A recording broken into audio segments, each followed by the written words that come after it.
So, last session, you guys officially began to immerse yourself into the wonderful vacation spot, the Visa Isles, with striking jungle views, beautiful Osvit Sea, piping hot volcanoes, tons of mosquitoes.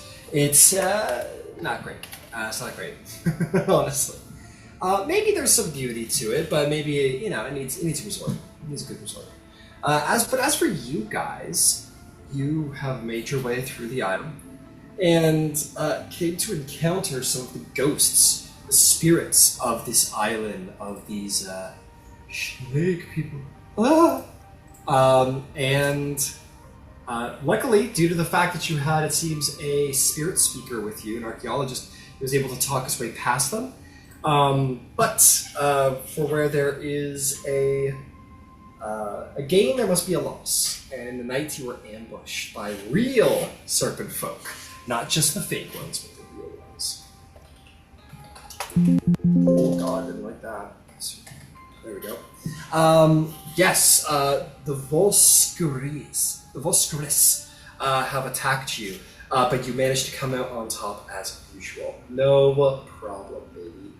You made your way deeper into the jungle. Some revelations were made in private between Kirill and Bryce about, I don't know. Maybe one of the particular party members is a particularly good friend. A particularly potentially good friend. And with that, you all came to this mouth of the cave, the what's Jormland Vor believes to be the lost ruins of the capital of Voscaris, the serpent folk empire of the Age of Arcanum. And so you are here, maybe in the right place. You've at least found serpentine ruins dedicated to the cloaked serpent. Poisons you have faced. Puzzles, puzzles are so hard. And also, giant piles of skeletons that, kind of like to hug you and like take you up into the air and then stab you many, many, many times. But luckily, you were all able to complete the puzzle before too many of these piles of bones animated themselves and came and got you. So, that is where we pick up today, as you have completed the puzzle to enter the temple within. A secret entrance has availed itself to you. So, what is the plan?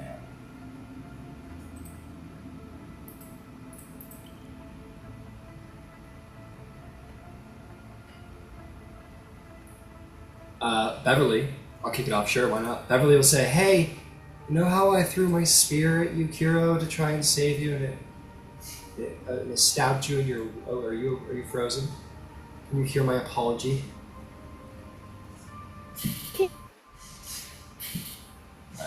Yeah, she's all frozen. That's really a magic spear. It freezes people on contact. Wow! She lost perception. No, she's plane shifted. No, wow! A moon maiden. We'll swing it around to you guys. It's all okay. Ember, is there anything you wanted to do? I think Ember would offer to. I know that Tormada was doing the advanced scout, but that's chewing spell capacity. Yeah. And I can achieve something very similar with Red TV. Go for it. That doesn't chew spell slots. Yeah, he goes, no, go for it. And I was thinking about it, and I'm kind of a two-trick pony. I can do some small divining stuff, but mostly just bomb the hell out of people with ice. I figured I might as well just watch the entrance and make sure you guys don't get ambushed from behind. And if anyone comes around, I can just, freeze them over. So, take it away. I'll just keep an eye on things up here. Yeah. Thank you. That's a brilliant idea. Yeah. Ah, well, thank you. So, by all means, Red TV, take it away. And the wolf.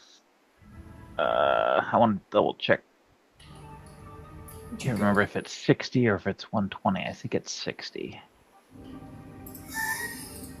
I forgot what shit. Extras. Red. Shit. Yeah. Oh, right.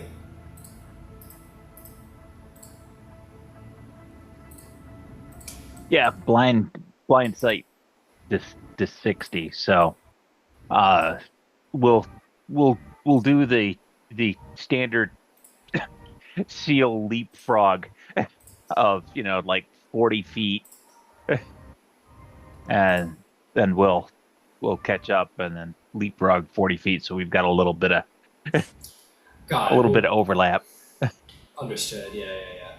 All right, you send Red down. I'm gonna give you what you see. So immediately the next cavern opens up. Ooh, which reminds me, I should go open up my information about that. Let's see. Sorry, have a moment. I want to just give you a good, nice, thorough description of the interior as you head down. Tal'Dorei. There we go. We are a moment's way. I should prepare. Oh, dude. I should prepare ads. Feel like killing giants? One King's Thunders. Okay, let's see here. You send Red down. You're immediately going to see the next chamber. It is not much of a travel for Red to get a good visual. So this, we'll call this the Red POV right here. I know he's got like blind sight and everything, but That's fine. It's easy to work with.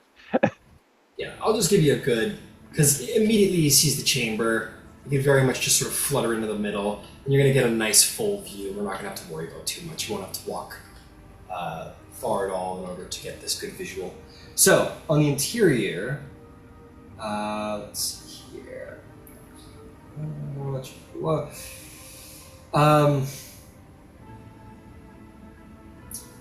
see what you see. So, you see the interior where you've come to this secret chamber that looks like...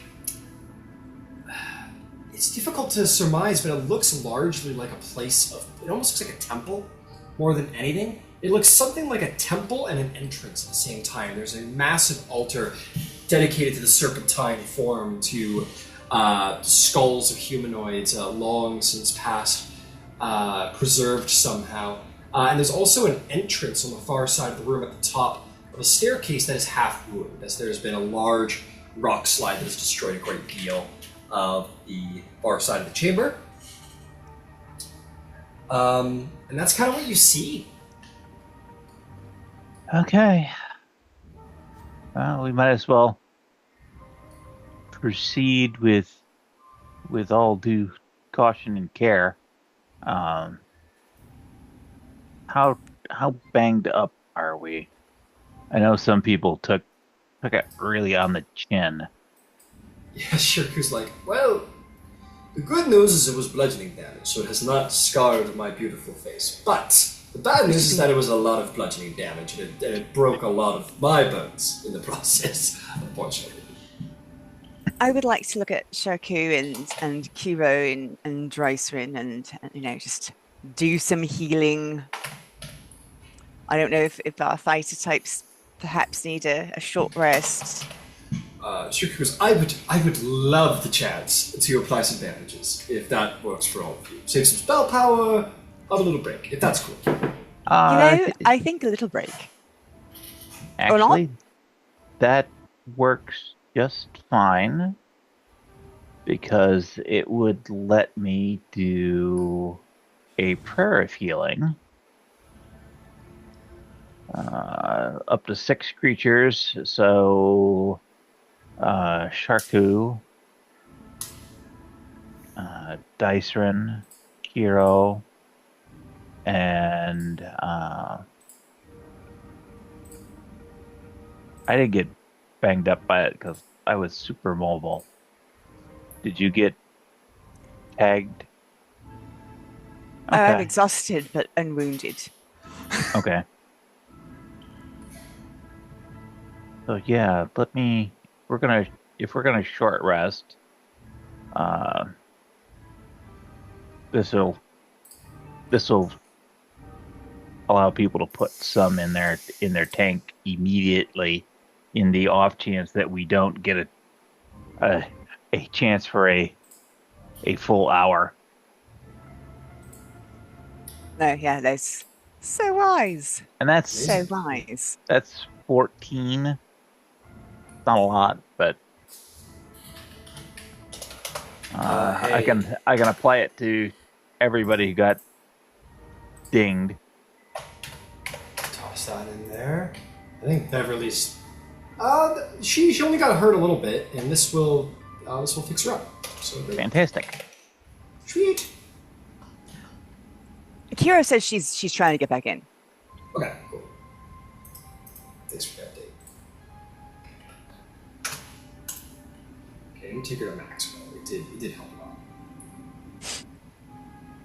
Cool. Well, is there anything you guys want to do while you sit around for an hour? Just make sure everything's okay, doing all right. Oh, here comes the.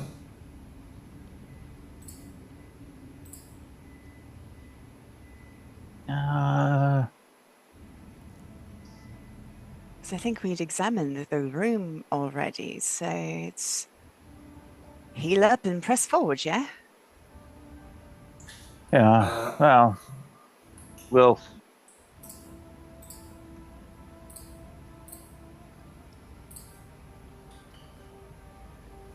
do we want to send Red on further, like to the passes that's on the far side? Because my link with him will let him go much further than his immediate blind sense.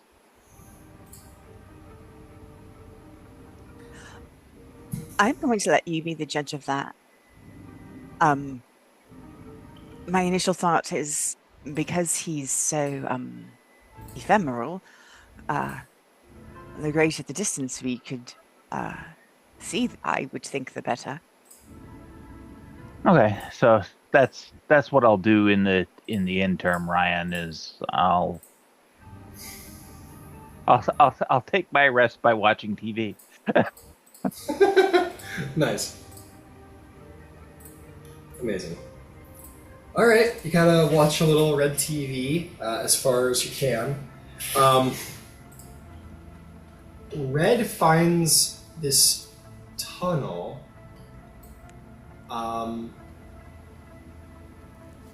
Sort of back here as you sort of continue onward. It progresses none too far, and the tunnel progresses onward. As you get into that tunnel, you do begin to see more, like a guard kind of standing around waiting, perhaps. You do see sort of around the corner, a little ways down, quite a few of these serpent folk. It would be, yeah, 5 of them who are just kind of hanging out, hissing at each other in their strange language, and are, standing guard, it seems.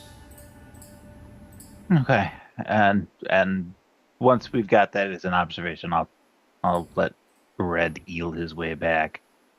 All right, he does.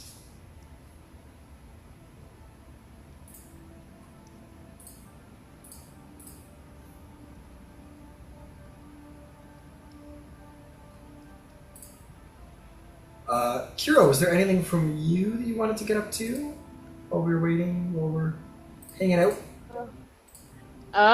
The only thing of note I found a greater healing potion in my inventory, so I'm gonna take that. Oh, No, save no. save yourself. Never mind, Immediately never mind. give yourself 14 hit points. Okay. And we're gonna take a short rest because Sharku also got beat up. So that'll let us spend some hit die too. Perfect. So then I'll do that. Dryson's probably just gonna do the same thing. Okay, honestly. But that's the only thing of note. It's just Kira was probably laid out flat because that was scary, and also bones aren't fun at any stage.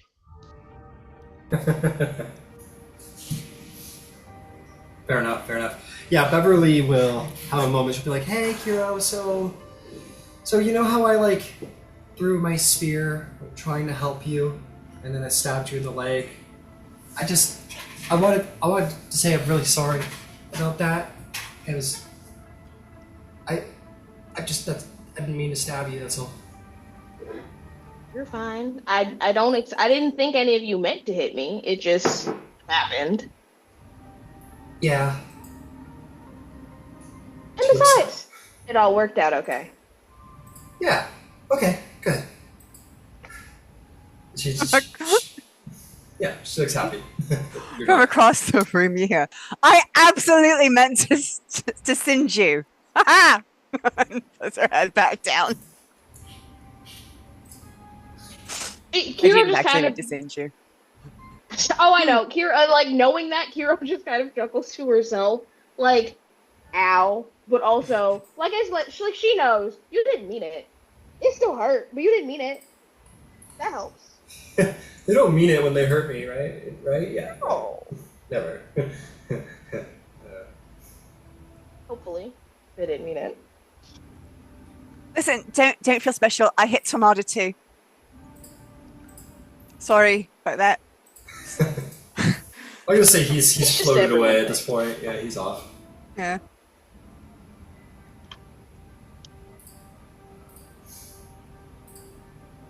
Oh boy. Oh boy.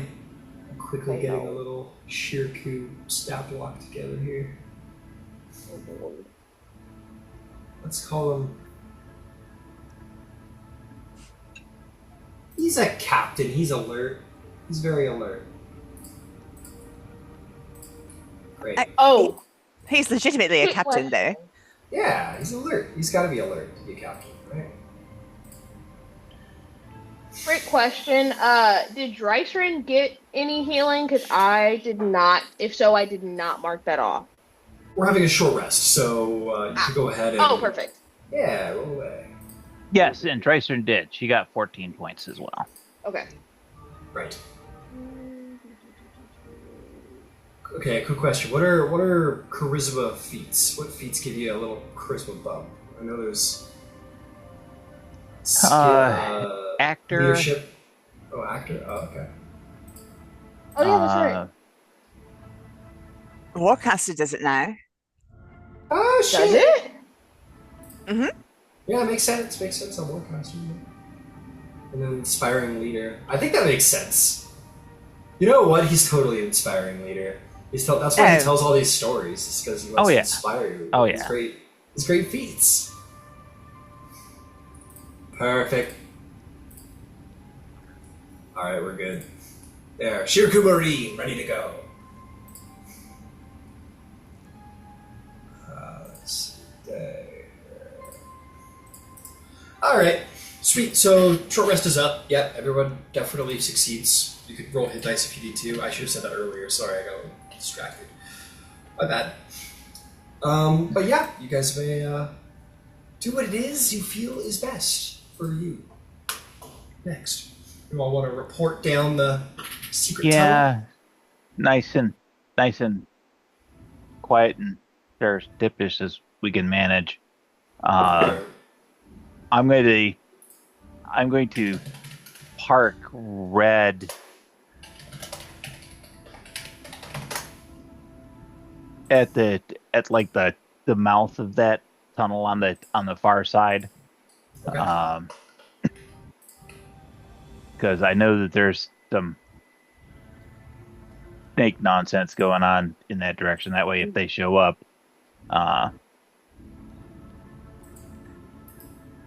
there'll at least be some forewarning. There'll be a hand going, stop. They'll go, oh, okay.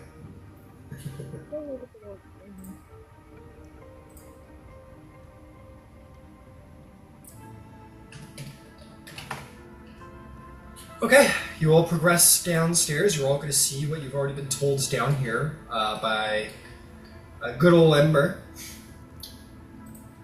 Yeah, you see this little sort of almost welcoming plaza to the place. It has fallen into some level of disrepair, but it is still here, this place of prayer and entrance, if you will.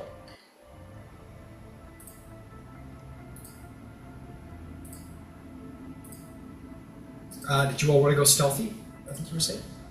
Yes. Alright. I No? believe that that's a wise choice. Alright. I believe that is an extremely wise decision.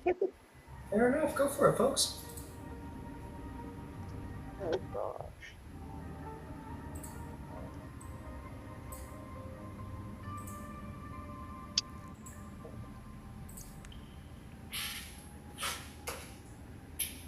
Oh, Jordan War. Rolling a great 16.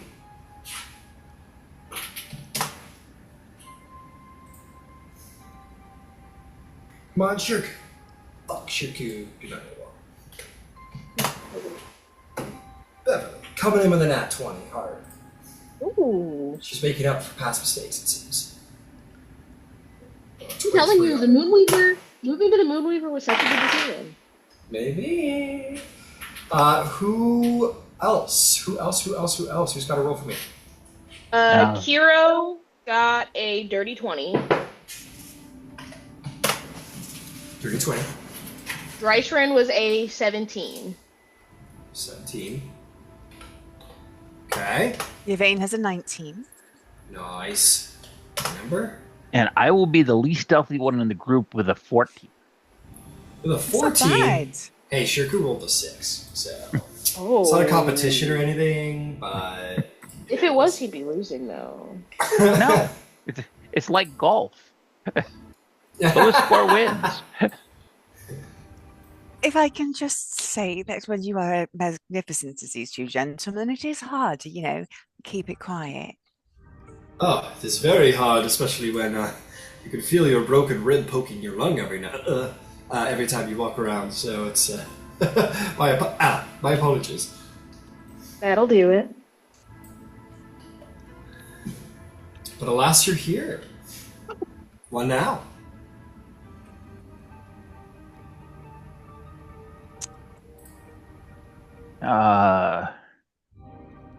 Keep going. I mean, you got the rock slide a little in the way, unfortunately. Yeah, well, we'll deal with that in due course. But is there writing stuff that's worth taking note of? That our resident language guide might say, "Hey, yeah, don't do this thing." Oh yeah, you will die. Absolutely. Yeah, you look back to Shorelet. You guys kind of have to shamble over the rock fall a little bit to get to the bait chamber. But you look to Shorelet like, "Dude, what do you think?" He goes, "I think this. We took notes before we left, but those notes were gone when the Chroma Cockling attacked these magnificent ruins. I must take some etchings really quick." Oh, My God, it's incredible. Yes, I thought I got it You okay, wrong. Carmen? Oh. choking on a pill. Sorry, guys. Oh no. Don't choke.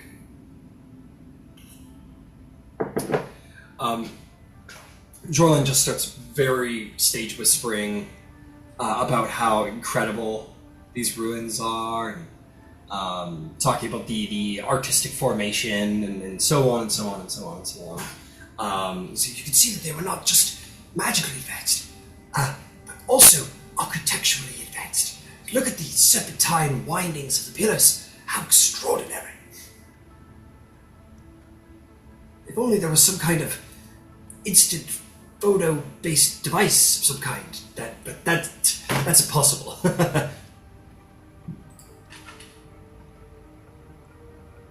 Ember makes some really good pictures. Oh yes, your red TV, as you call it. A magnificent use of the minor illusion spell. Well done, sir.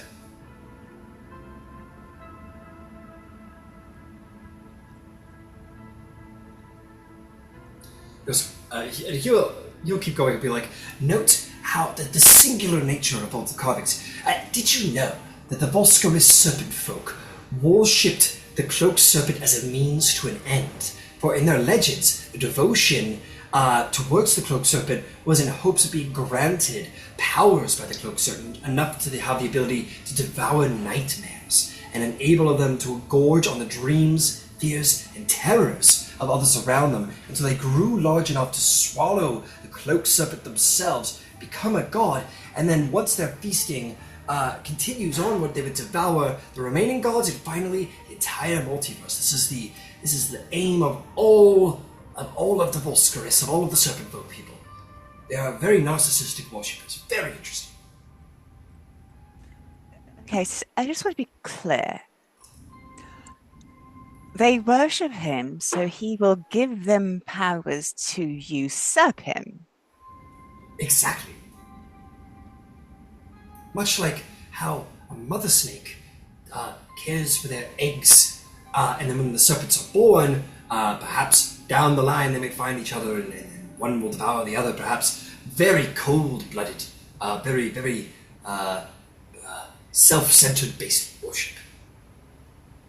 They mean to emulate the coldness, the calculatingness of the serpents, even down to their very body movements.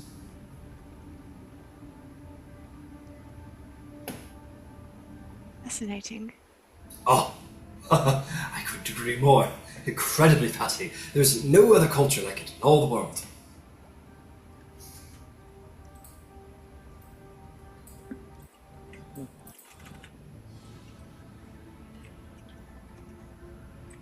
Okay. Creepy people. Creepy place.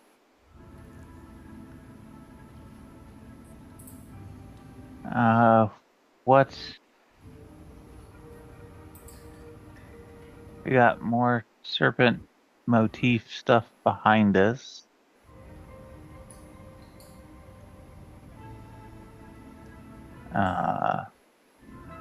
That mostly painted rock work, or is it crystal work?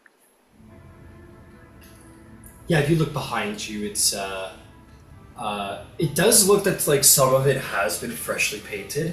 Like the place is being sort of resurrected in a way by artisans and so on. So some of it does look like recently refurbished, a little bit of it. Others look very old, like the bones at the foot of the altar look new, but the ones that have been sort of situated at the top look to almost be like coated in some kind of maybe crystal or some kind of like solidified clear viscous solution of some kind that has preserved the skulls, perhaps since so some of it looks ancient and ruined, some of it looks like it's being refurbished. Like I can't demonstrate it here, but for an example would be, let's say, this pillar. You can see the very, very, very faint greens, but faded over time. Whereas these ones are like a vibrant, fresh green color, like recently painted almost. Okay.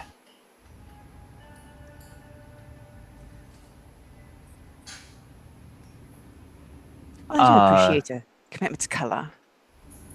As do I. Out of the myriad of new skeletons at the bottom,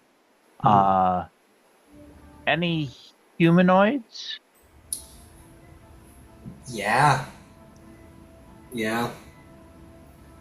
Yvain, can you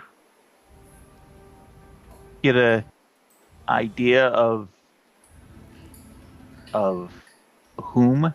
Well, not necessarily whom in the specific sense, but whom in the general racial profile or species profile. Yeah, I can. Are you asking me to ask them, or are you asking me to identify the skulls? I can probably do either, but I'm... Just identify the skulls. I don't think we probably don't want to hear what they have to say. Yeah, no, and I don't particularly want to drag Varys out at the moment, so I will see if I can identify some of these skulls. All right. Go ahead and make a medicine check. Jordan Vor will help you out. As an archaeologist, he is skilled in such matters. He also Excellent. says, I also have, if ever you need, some ability to speak to spirits and the dead as well. If ever you need. If ever you require. All right, so a medicine check. That's going to be a 14. 14. Is that an advantage? Yes, it's with advantage and -2. Go it. I did not roll terribly well. Right, you're sleepy, I forgot. They are skeletons. There is a variety. There are some with larger rib cages, more wider rib cages, which would suggest dwarves. But then there are others with sort of ever so slightly longer bones that seem to be largely unscratched, which would suggest probably elven. The elven people, unlike many other races, are their bodies take care of themselves very efficiently. That's why they live so long. There is, and then there's humans in there too. It's definitely a scattering of variety. Nothing halfling based. Nothing gnomish based. Okay. Nothing of that size variety. And how old do they seem? Recent. Yeah. Right. Where are these people coming from? We're on an island in the middle of nowhere. Where are all these elves and humans coming from? Oh, I have an idea. Yes, so do I. I don't like it much, but I've got an idea. Oh, I don't like it much either, and he's on my list. Shiraku is like, if Watson and Sherlock would like to unveil their inner workings, the audience would love to hear. Not too terrible long ago, we had a encounter with an Efreet who was liberating some material from the lair pit of the remains of Thordak's wound, and they were trafficking in slaves to facilitate that, and they were asked very politely to leave, and did, returning to the city of Brass or its immediate environs. And I have it on excellent authority that they are setting up shop here. So very likely that these folks were chattel slaves that were used for whatever sacrifice was appropriate, probably after, or just before they gave up the ghost after being required to help mend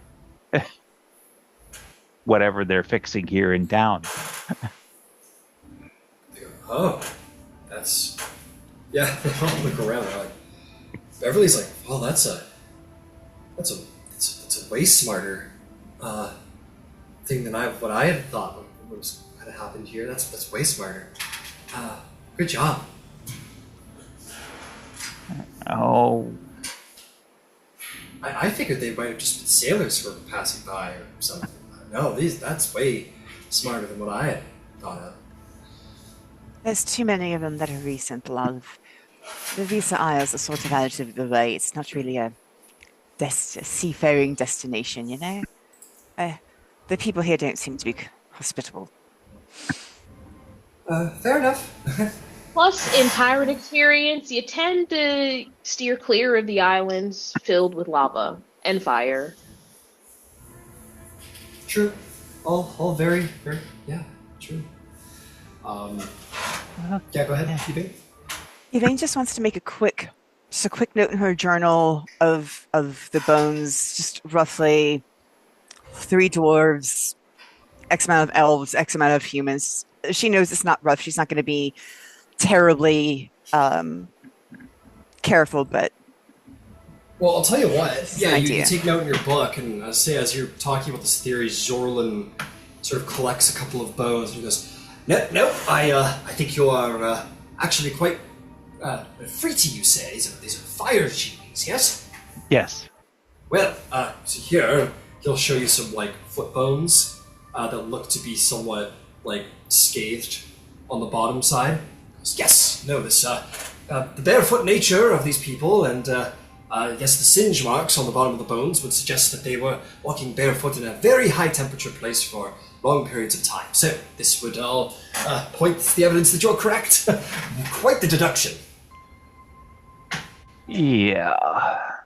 I see why you are counselors of Tal'Dorei. You seem to see the correct things. See the forest past the trees, if you will. Unfortunately. Well, I suppose we got to figure out how to get up, and he will turn and point over his shoulder. There. Beverly goes, oh, I can do it. I can get us all up there. I got like 3 charges, so I wouldn't be wasting too many. Well, can we do it with the flying carpet? Yeah, we could do it with the flying carpet. Yeah, no, that's fair. Yeah. Just excited. I know, but that is a limited special resource, and while the flying carpet is special, it is not terribly limited. Yeah, fair enough.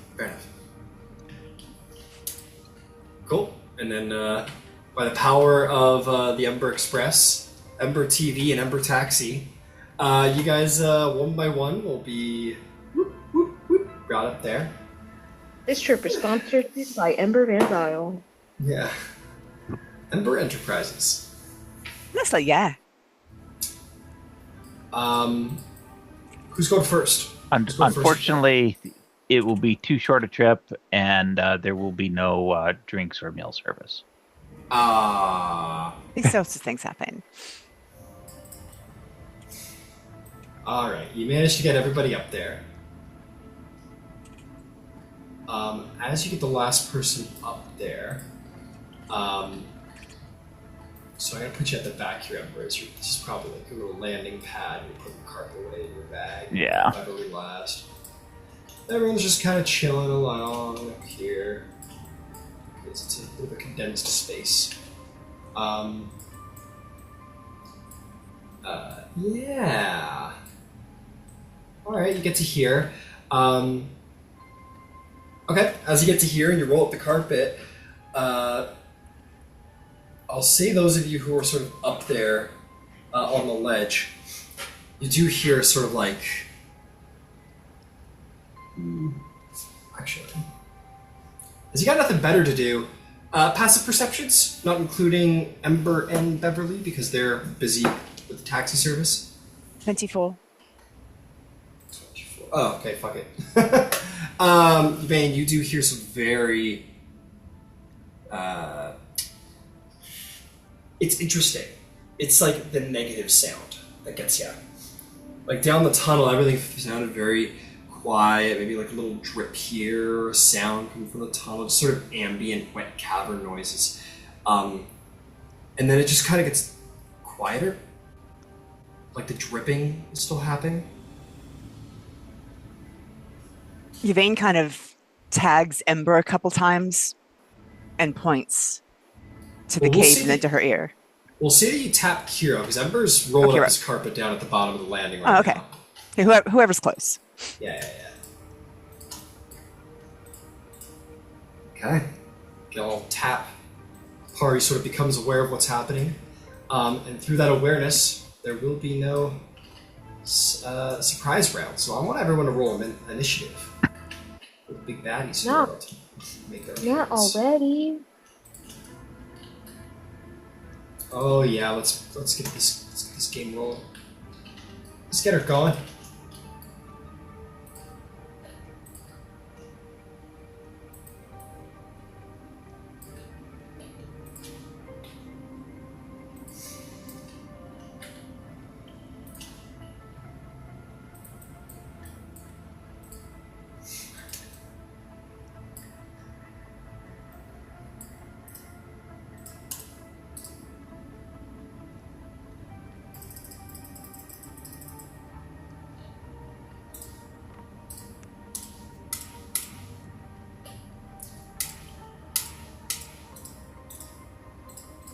There's a lot of you, not a lot of them.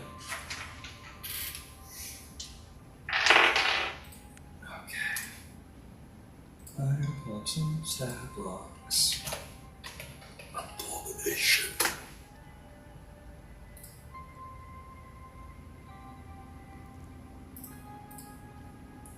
Oh, dragon flesh. You on top. C4. Oh damn, these guys are much meaner.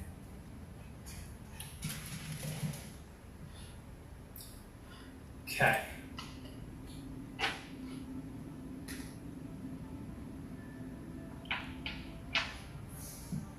You know what?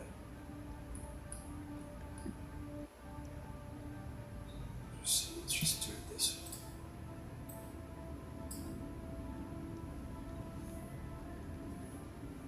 way. Okay.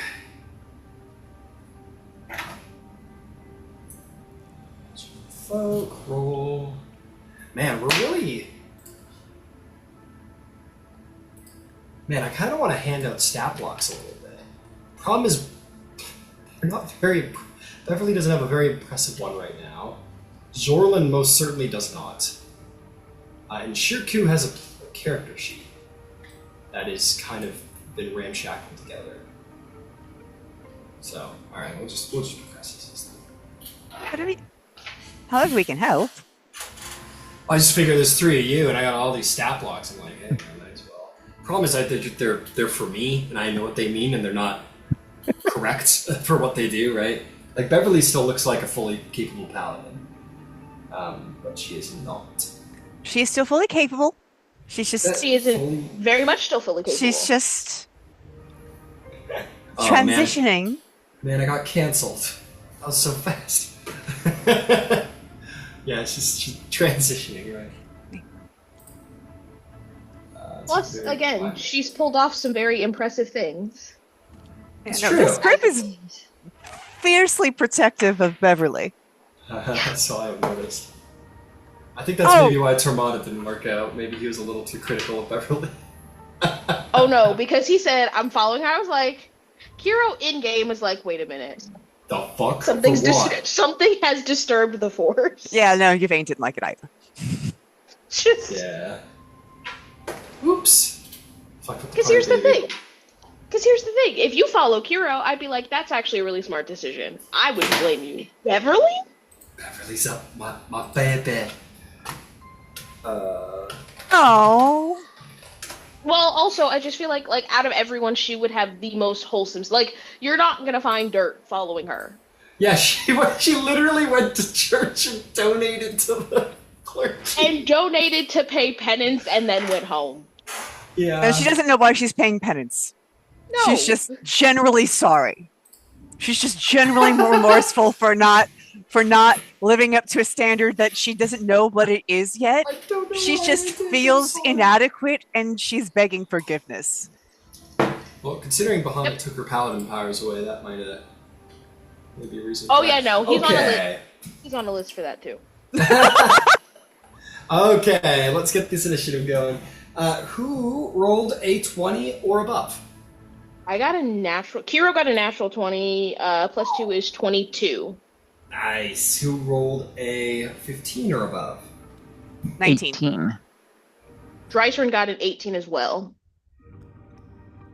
19 to Yvain. Drycerin and Ember, who's going first? Dryson can go first. Okay. And then it's just all the others. Shirku beats you on tie. In a rock, paper, scissors match. It's Shoreland for the on tie. So it didn't work out. So all of you were really ready to go. They were stealthy. They were very stealthy. And you see these, fucking huge, bigger than the ones that you fought in the jungle. These absolutely massive serpent creatures. They are not wielding weapons despite their minis. They are not armored in anything despite their minis. And they're like black-skinned with like red bellies. They are deeply poisonous looking entities, and they slither up, but you guys were ready for them. So, Kuro, Speedy McSpeedster, what would you like to do? Are they like in, I can't see exactly on the map, but are they like in front of us? Didn't work. Yeah, they're like, so you guys are hanging around the corner towards the entrance, and one of them is like slithering up to the entrance right now. Perfect. We're gonna see how well this works. I haven't pulled this out in a long time. She is going to actually no, she would have her trident out already, so she doesn't have to flash it out, but she is going to cast, she's gonna use one of the charges in her trident to cast Tidal Wave. Oh, fuck. And it is a Dex 15 save for them. So you want to like run out and then with the trident? Yeah, so it says an area up to 30 feet long, 10 feet wide, and 10 feet tall. If she can see to the end of the hall, it's basically she's trying to make the wall at the end of the hallway and pushing, like going towards them. Yeah, and you know that it's sort of, it's like as unsurprising as a serpentine sort of. So you kind of start at the end of the hall and then blast it down back the way they're coming. Absolutely. Okay, dex saves for all them suckers. I assume you put it as far this way as possible. Okay, let's get a couple of them. All done. Dex saves coming at you. It's going to be a 3, a 4, an 8, and a 6. I guess they didn't expect a tidal wave in this underground cavern. So they all fail, so they take 48 bludgeoning damage, and they're knocked prone. And then any unprotected flames that are in the area where the wave just went through and within 30 feet are all extinguished. Hell yeah. They don't have any flames, but go ahead and roll damage. Okay.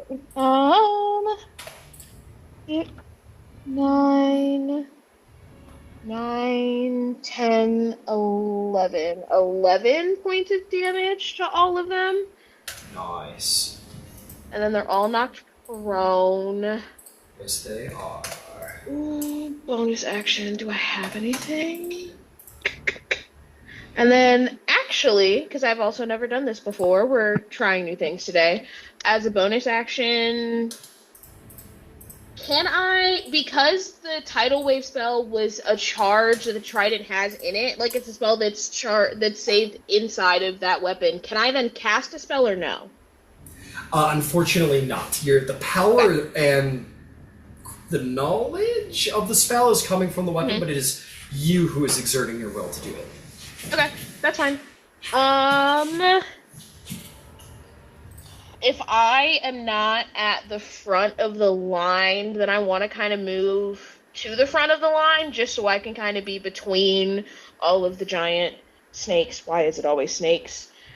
And everyone else. All right, you're 15 feet in to where you are right now. You got another 15 feet to spend. You want to like run in and close the bottleneck kind of thing?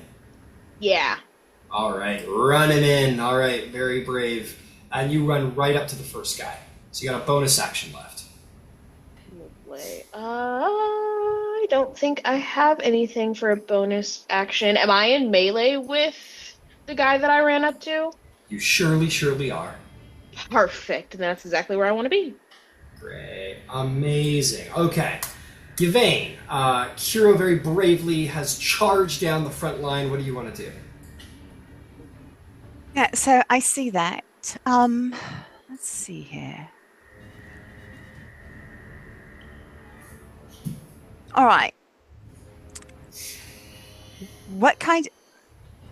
How much of what I can see in there? Like if I were to cast plant growth on everything in front of Kiro, like can I just blanket the whole effing room back there? Or do I need to move from where I am to do it? Let's find out. Plant growth. What are the specifics there? So the range is like 100 some odd yeah. feet to be able to reach it, but I don't know if I can just be like everything in front of that poof, or if I have to actually see everything. It's supposed to be a 100-foot sphere. Yeah, I know. A creature moving to. All normal plants in a 100-foot radius sphere centered on a point become thick and overgrown. A creature through the area moves you in. It doesn't say you have to see. It just says a point within range. So you just basically pick a point within range, and then it kind of, it's like dropping like a magnet or something, or like putting your Wi-Fi router somewhere, and then everything within the range kind of just comes to life. Yeah, and I can shape it so it doesn't touch Kiro. So that's what I'm going to do. I'm going to throw it in the middle of the play size sphere, and shape it so that everything behind her and up to her is safe, but everything behind them is fucking junk. I'll let him slither through it. Okay. So I'm just going to put this little barrier here. This is our little green line. And anything north of that is going to be considered quadruply difficult terrain. Well, it's not difficult terrain, it's just quadruple movement. Which is fucked! Well done. Okay, beautiful. Is there anything else? Yeah. I'm going to take my movement and step up onto the where this little crest is, like where it's like if it was. I'm about to open up my thing and pull out my dragon wings and fly a bit. So, but I only have 20 feet of movement, so I'm going to use my real movement to step up on there and Sure. poof, and I'll take 20 feet. So you'll do Yeah. 15 now because it all counts. But yeah, you can 15 feet over to here and have big old starlit dragon wings. Hell yeah. Big old shiny Perfect. pink dragon. Hell yeah. Okay, wonderful. Drycerin. I'm just going to make our lives easier here for the sake of initiative. Makes sense to get back anyway. Drycerin. What is Drycerin up to? Oh boy. So Yvain, is not in the tunnel, correct? Correct. She's flying aloft. She's out of the way. Okay. Can Drycerin move to the other side of the tunnel, opposite where they are right now? Just so that she still has a little bit of cover. And then she's going to lean out. Can she see one of the snakes from where she is? Well, she could run into melee right next to Kiro if she had a mind to, but everything past Kiro is very hard to walk through. Okay. Actually, then can we do that and just have her opposite Kiro? Yeah. Like that? That's what you want? Yes. Alright, holding the line. Very good.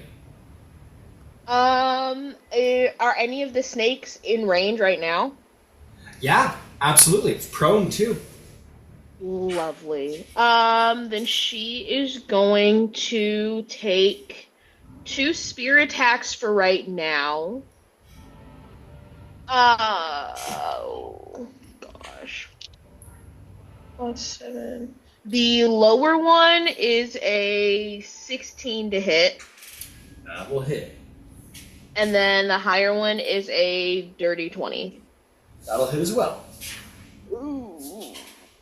Gosh. Oh, she texted me something. She said something about her channel divinity. Because she said... Yeah.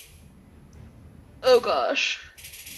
I'm so sorry. No worries. Nothing like jumping into a level 10 stat block fresh off the bat.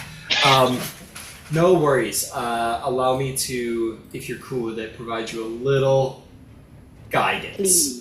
Please. So, she, I believe, has an ability here called, which she uses a lot.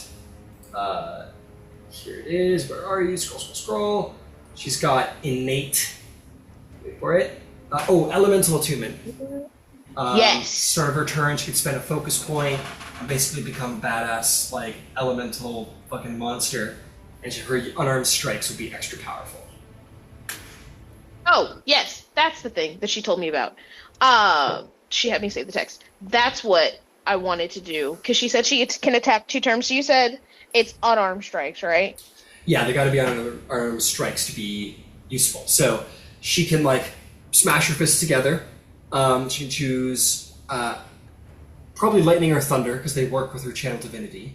Mm-hmm. Cool. So why don't we say lightning? That's cool with you. Yes, perfect. Hell yeah. So, and then go ahead and take 2 unarmed strikes. Perfect. Your attacks will deal lightning damage, and they must make a strength saving throw or be moved 10 feet towards or away from you. But I don't think we need to worry about that. It's all good. Don't worry about that. Yeah. Is it, because I know that there's, I just saw it, that's why I remember it. She has it's with her channel divinity, it's destructive wrath, I think is what it's called, where she does max lightning and thunder damage. Yeah, I know she is like to wait for her elemental burst, which is basically just like a lightning-based fireball. And then she can just say max damage. Yeah. Okay, so then she's just gonna... Go ahead, sorry. Oh, I was gonna say, so then she'll just take her 2 unarmed strikes, and that changes it from bludgeoning damage to lightning damage, correct? Correct. Perfect. Okay. Oh no! Dice down. The first strike is 9 points of bludgeoning damage. The other one is 5, 6, 7, 8 points of bludgeoning damage. 9 and 8. Okay, 17 damage. Very good. I'm not trying to throw too much at you, but if you ever roll like really low on your damage dice, she can do a reroll once a turn because she's got Savage Attacker. So if you ever roll a 1 on your damage dice, just give it a reroll once per turn. Perfect. Beautiful. So that was attack 1 and 2. She's got a bonus action now. I know her classic go-to is being Flurry of Blows. If you're into that. We can be, we'll be into that. We'll do that. That's another focus point, correct? I believe so. That sounds correct. Focus. Yep, it is another focus point for Flurry of Blows, and then she gets 2 more attacks. Hell yeah. Okay, so then... No, she'll do her... Can she do her breath weapon with... her Flurry of Blows? Oh, wait. When you take the attack action on your turn, so that would be for the main action attack. Okay. Yeah. Oh, no, 2 unarmed strikes is a bonus action. So no, then she'll just make the 2 unarmed strikes then. Sorry, I just saw that paragraph. I don't think it matters too much, honestly, at the end of the day, but, you know. If you want one to... of them... One of the strikes does not hit. It is a natural 1. Oh, no. Roll... Wait, she has advantage, because it's prone. She does have advantage. Okay. Never mind. Yeah, it's not a natural 1. That's Never mind. It's not a natural 1. You got It's actually... snake eyes. Oh, God. I think that means you just die or something. I don't know. That has to be, especially in this temple, that has to be what that means. Then actually, it's a 15. The first strike is a 15 plus 7 is 22. The second one is a 17 to hit. Both will hit. Roll me some damage. Lovely. All right. One attack is, oh my gosh, is 7 plus 3 is 10.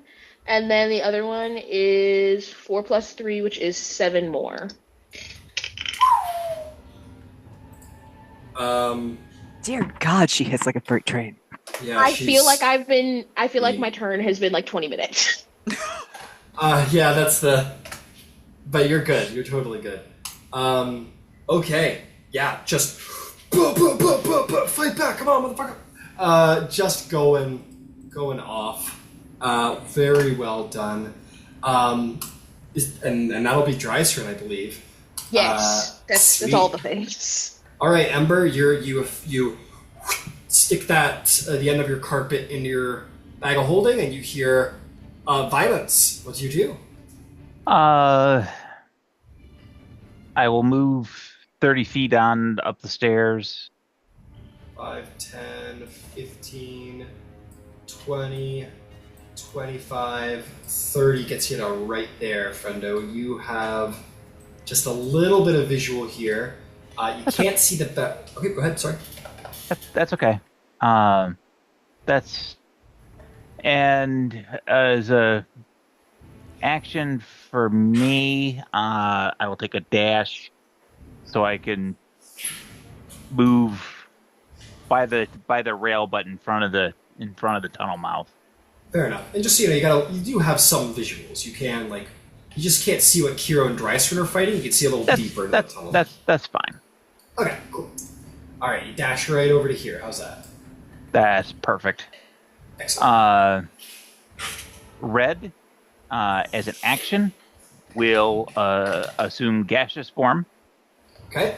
And will move forward and act as a kind of a smoky, sparking nimbus around Kiro. Oh, cool. Kiro, you suddenly realize, you're pretty badass. You're fighting so hard and so good that, smoke is coming off you. You're like, shit. Wait a second, I'm a water genasi. This should be happening. Smoke is He's bad. steamy. Smoke is very, very bad. Oh no, but water genasi should not be steaming. Or smoking, anyway. Okay, anything else? Nope, that's it. Beautiful. Is there any benefits to little smoky gas? Yeah, if I want to cast a cure, red can cast it. So it's where it needs to be. Fair enough. All right, Shirku Marine, who is... I'm going to just make my life easy and say he's back to 0 hit points. He's going to go... All right. Let's see if I can make this channel divinity work to our advantage for once, huh? It seems to be the perfect situation for it. Oh, fuck, I've got to open up Tal'Dorei Reborn, because for some reason, Tal'Dorei does not count as third-party content, and I can't add it to the sheet just yet. Alright, here we go! He is going to use Channel Divinity. As an action, he is going to use Marine Layer. Yes! Love. Stupidest feature to ever happen, but Watch may it, just show. be helpful in this particular situation. Let's see here. Fog moves with you remaining centered on you, makes the area heavily obscured. You and each creature within 5 feet of you instead treated as light obscurity. Okay, boom. He's just going to walk into the back line here. Drycerin and Kiro, you are going to be able to see pretty well through the fog. It's going to just be light obscurity for you. Everybody else is... it's heavy fog. And he's going to say, if you want to be able to see, come close to me. As close as you can, really. And that'll be that. I am free to pick this oath. Alright. Let's see if he's got any cool bonus actions right now. And he goes, you know what? Let's cast a spell. And he's gonna cast Shield of Faith on Kiro. My fellow seafarer, may you be safe in my shield. So that's +2 to your AC. Ooh. Jorlin Boy's like, I can't see! Oh wait, I'm not even inside of it. I don't know what my problem is. I'm just a silly guy. It's alright, everybody.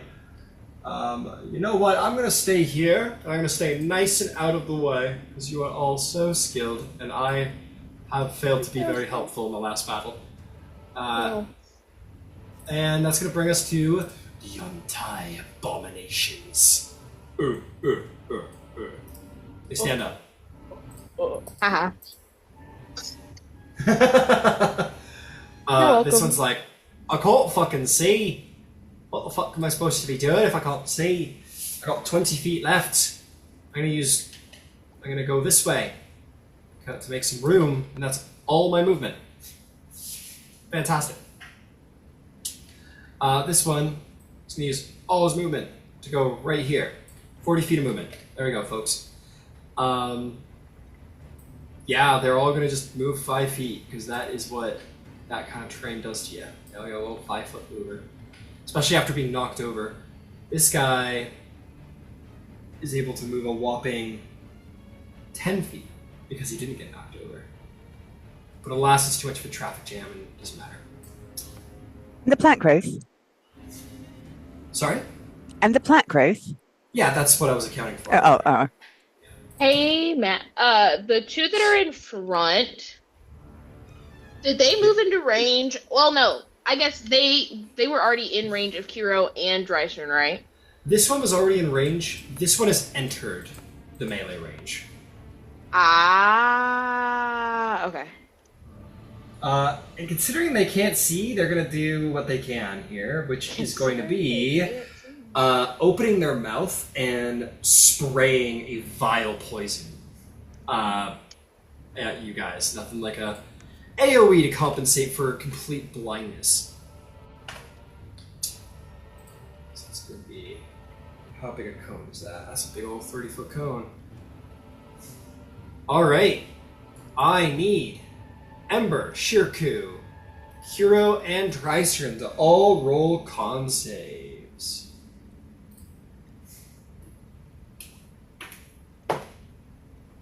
Shirku fails. Jesus, Shirku. Come on now. Wait a minute. What am I rolling? You're Shirku fucking Marine, bro. Come on. Why am I rolling?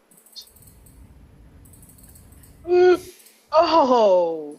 Hero got a dirty 20 again.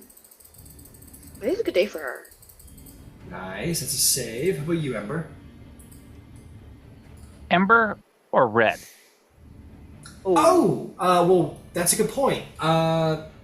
This is poison. Does Red get hurt by poison? No. He's No, so immune. Red's fine. This is just be for you, Ember. 14. 14 is a save. Well done. Dryson also got a 14. That is also a save. Very well, very well. Okay, so here we go.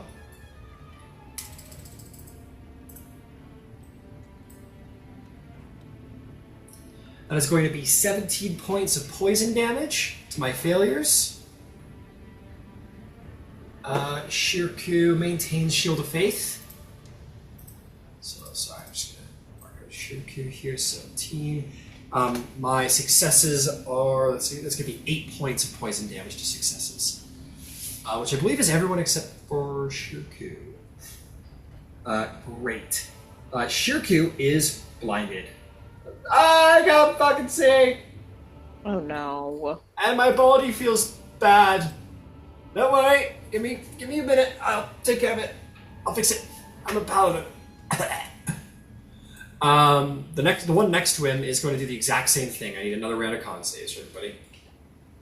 If I can't see, I'm gonna spray my poison. You know. Shirku succeeds this one. I was ready this time. Ah!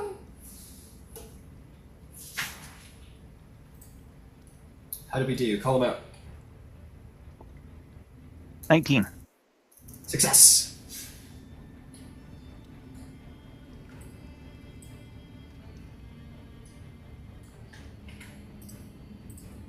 How we doing, Kiro? How's our frontliners doing there? Hero got an 18. Nice.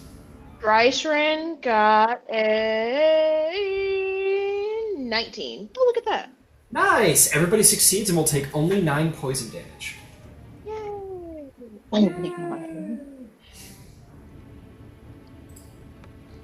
Okay. This one is going to... I guess it could. I guess we can just keep all rolling. Oh, But that second one. yeah. I'm going to point at him because I can see because Red's there, Oh, you're looking and through red. he That's right. damaged me. Yeah. Be hellishly rebuked. Very well. By the city of brass, I rebuke you. He is blind. Dex 18. As he is considered blinded, that's going to affect his ability to make a dex save, I think.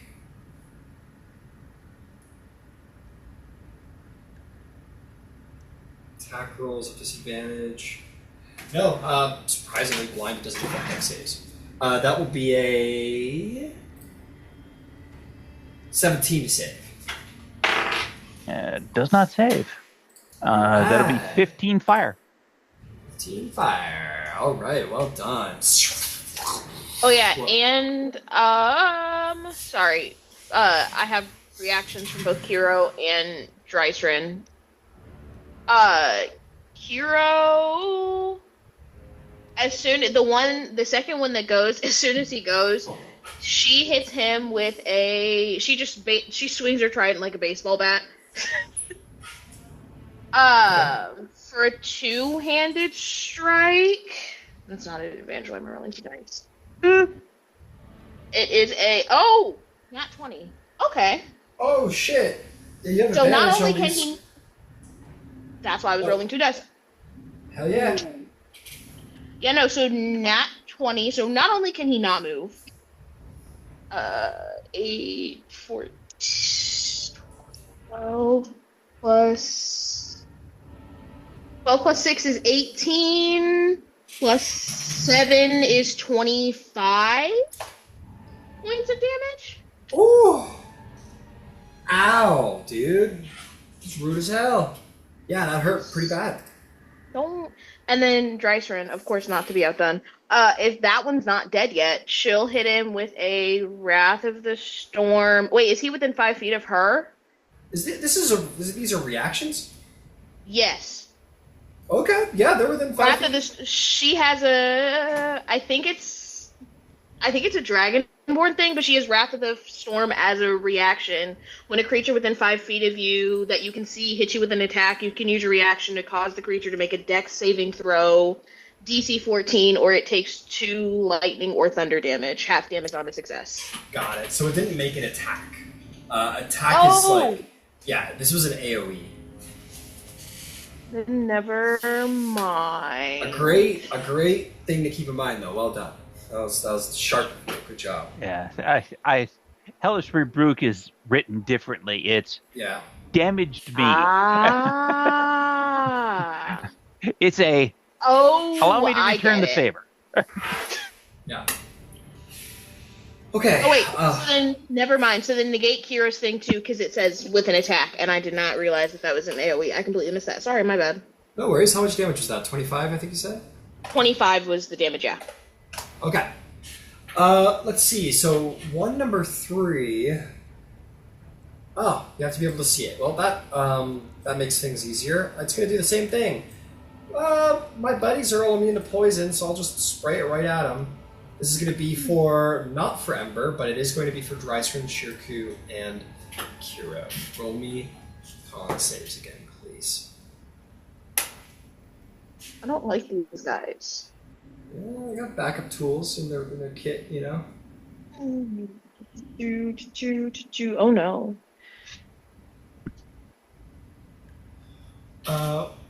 Let me know what you got.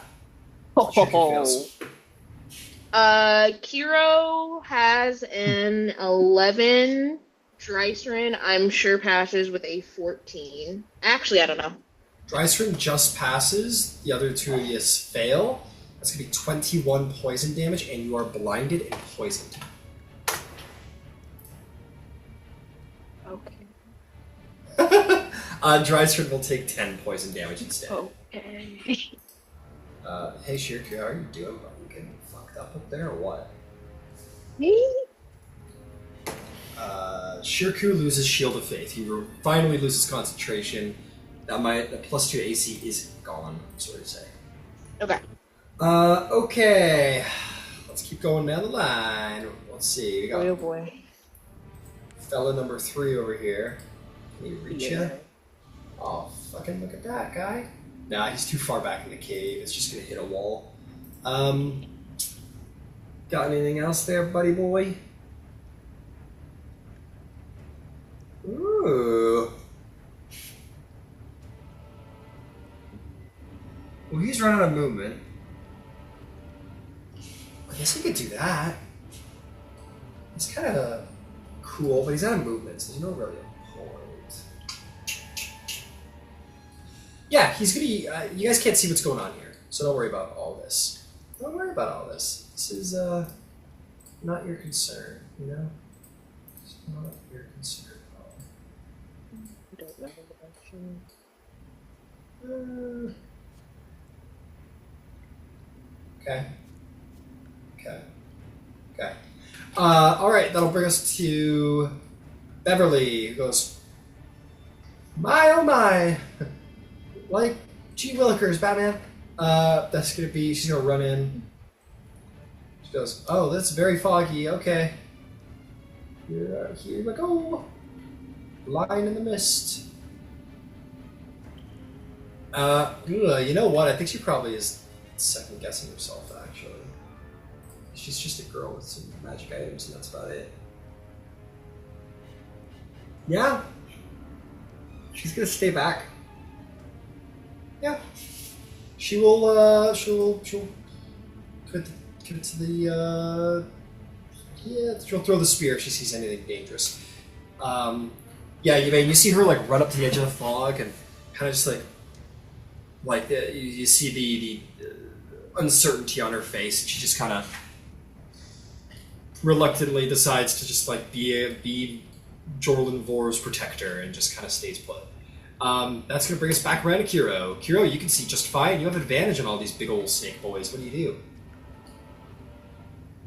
Wait, I know I can see in the fog. Can I still see because I was sprayed with poison? Oh, yeah, right. You're blinded because you was poisoned, my friend. But, I mean, they were right there the last time I looked, and Yvain made it pretty hard for them to go anywhere. So, we're going to swing for the fences. Yeah, so And this is all going to hopefully- cancel out, so you're going to be rolling a straight roll because they can't see you and you can't see them. So, straight rolls. We're all blind here. Yeah, literally just blind fighting, and that's all this is. That's so fun. Then you know what? We're gonna cause a little bit of a ruckus. I'm going to cast Booming Blade since it all cancels out, just so I can add a little extra oomph. Hell yeah. That is an 26 to hit. Yeah, I think that'll hit. It's possible. I figured. D8 thunder damage. Okay.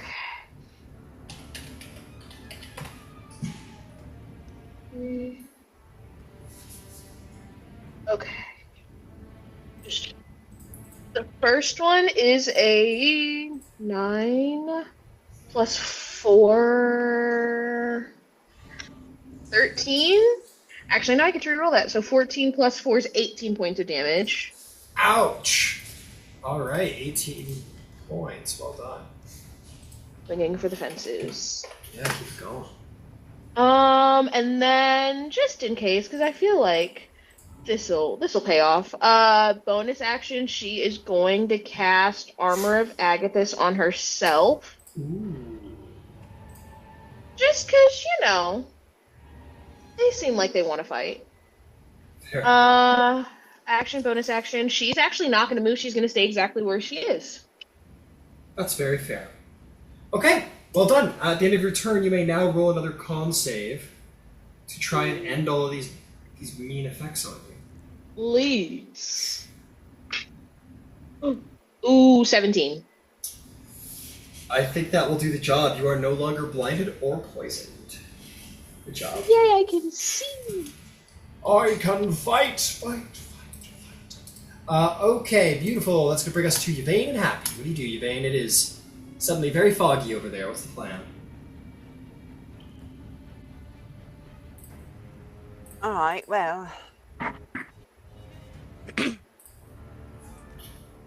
mean, I have to fly forward because I can't see anything from where I am. Can I fly into the fog and see anything? How far into the fog are you willing to fly? We were told by Shirku, get as close as possible, you'll be able to see. Well, right now I'm going to get into the fog because I assume that I can't see inside of it at all. So I'm going to have to at least inch forward. Okay, so okay, so you want to go to Shirku. Yeah. You fly forward. We're gonna call that 25 feet. And once you Okay, get to 20 I've only got 20 feet actually. So Oh, well, you could. Do you want to land and walk? yeah, it's probably smarter. Okay, so you fly forward the 20 feet. You land and you continue to 25 feet, in which you get to right here, and suddenly all the mist just spins out for you, and you see the frontline battle going on, and the snakes looking rather like it's hard to see. Do either of them look more hurt? They look evenly hurt. All right, well, the one in front of Kiro then, bonus action, archer. Okay. We're gonna take that at him, so it's a 19 to hit. 19 will hit. Roll some damage.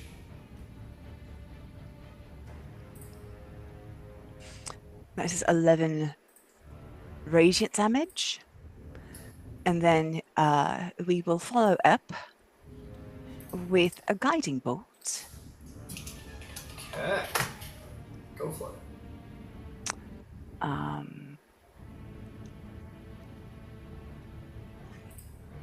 That one is 12 plus 11 is 23. Yeah, 23. Will hit. Yeah, 23 will do a great job. Go ahead and roll damage. For 18 points of damage, and it's glowing. Okay, it is glowing. 18 points of damage. It is glowing. Yeah, that glow can be seen in the fog, especially for those of you who can see. Alright, well done. Yeah, blasting just starlight out of you, just shooting star after shooting star. Is there anything else? Let's see, that's my movement, that's my action. That's my bonus action. No, I'm here. Fair enough. Alright, Drysprin's up. Okay. You tell me if I can do this. But one of the uses for Channel Divinity is Destructive Wrath, and Drysprin has a breath weapon and it deals lightning damage. Can I, at the start of her turn, use one of the charges for Channel Divinity to do max damage with the breath weapon? You sure can. I'll do that then. Alright. The one that Kiro hit earlier, I'm assuming the one that looks a little worse off, she's going to aim at that one. Well, she's got it's a cone, if I'm not Oh, wait. It says it's either a 15-foot cone or a 30-foot line that's 5 feet wide. Oh, I don't have to choose. I thought I had to choose targets. Never mind. It says every creature. Yeah, no, if it's a cone... It's a DC 13 deck save. Cool. You'll get the two guys in front of you, because they're big enough. DC 12 deck save. Oh, I lost No! guys. Both of them. Alright, one fails, one succeeds. Aha. It was a DC 13 deck save. Yeah, one rolled a nat one. It definitely takes. Oh no! It jumped into the lightning by accident. Well, by accident. Okay, so the one that failed takes, if it's max damage, the one that failed takes 20 points. The one that succeeded takes half that, so 10. 20 points. 10 points. Beauty. Beauty. Alright, well done. These guys are looking pretty beat up at this point. They're the guy on the right especially. And then she gets 2 attacks per action. The breath weapon was her first attack, so then for the second one, she will use her unarmored strikes, and she will actually no, she won't spend a focus point. She'll just do her unarmed strike. Beauty. If you ever cared to, and you hit, you can always do a stunning strike and try and stun them for a full round if you want. Thank you. One focus point. 8 plus 7 is 15 to hit. 15 just hits. Just manages to hit, yeah. Then she'll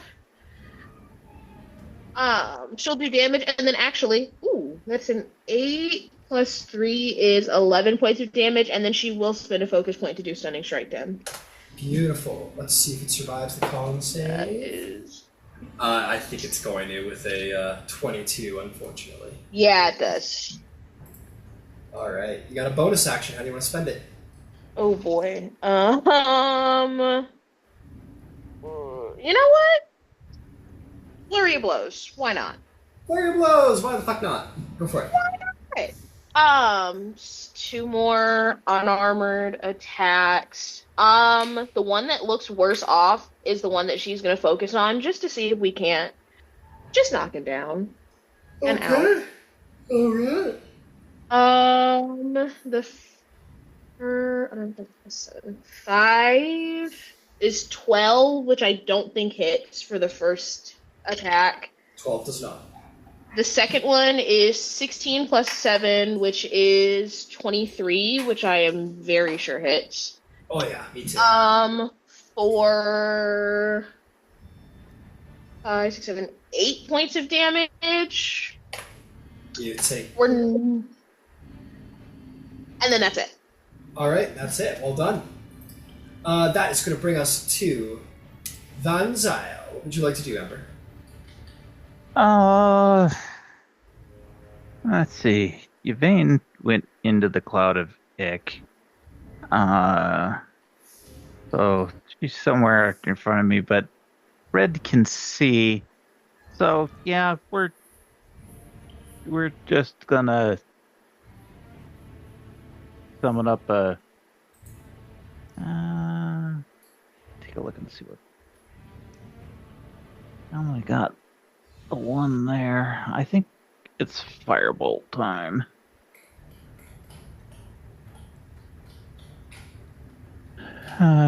Yeah.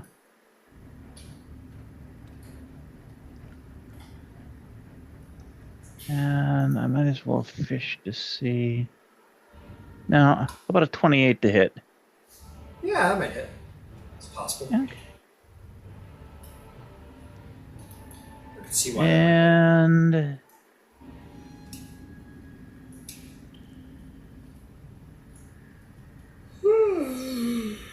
that's 10, 11, but read something quick like a bunny. Read. Elemental adept. That's a 2, so that's 12. And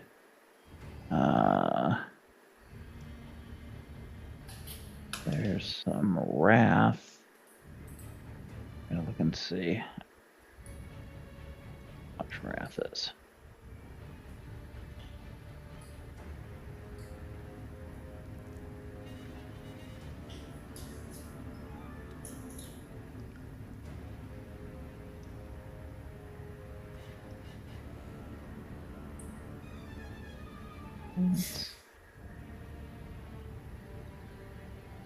Vessel.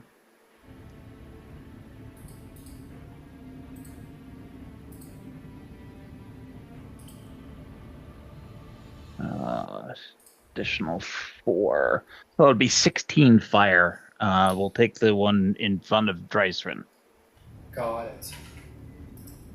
16 fire. Good job. Excellent. Yeah, you blast him. He's barely standing. And Red will move from Kiro to Sharku. Okay. Because you seem to have gotten spit on a lot. He sure did. And that's everything in my cup of tea. Fair enough. Actually, I take that back. Red will shift from a gas to a hand. Okay. Da-da-da-da. So he does. Very good. And that's it. Okay. Excellent, excellent, excellent. All right, let's see.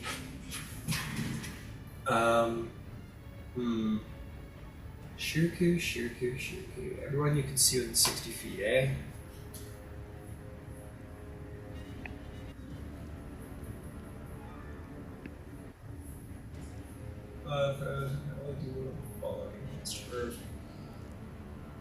I believe Shirku is going to be a little. Well, he's going to start with bonus action doing Purifying Poison.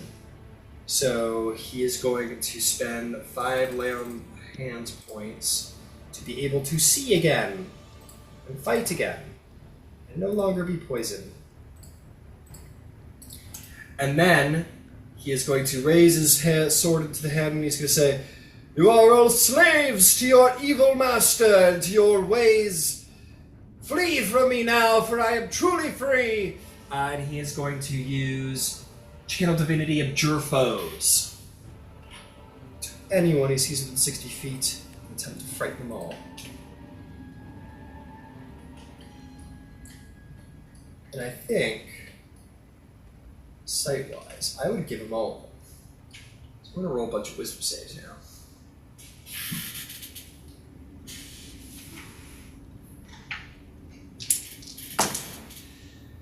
Okay, they rolled generally pretty good. This was unfortunate. That is a save, fail, and save. So only one of them fails, unfortunately. Because I'm fucking Shaku Marine, what the fuck is going on? And this guy in the back is going to just sort of like and be very scared of Shirku and not really want to fuck with all this, actually. Yellow for Yellow Belly. Okay, that's going to bring us to Jordan Devore, who goes, I'm right here. You know, if any of you need anything, I'm not much of a healer, or a little bit of a fighter, a little bit. More of like a utility guy. And that'll be him. Yuntai. Okay, we gotta see some stuff. Gotta roll for some shit here real quick.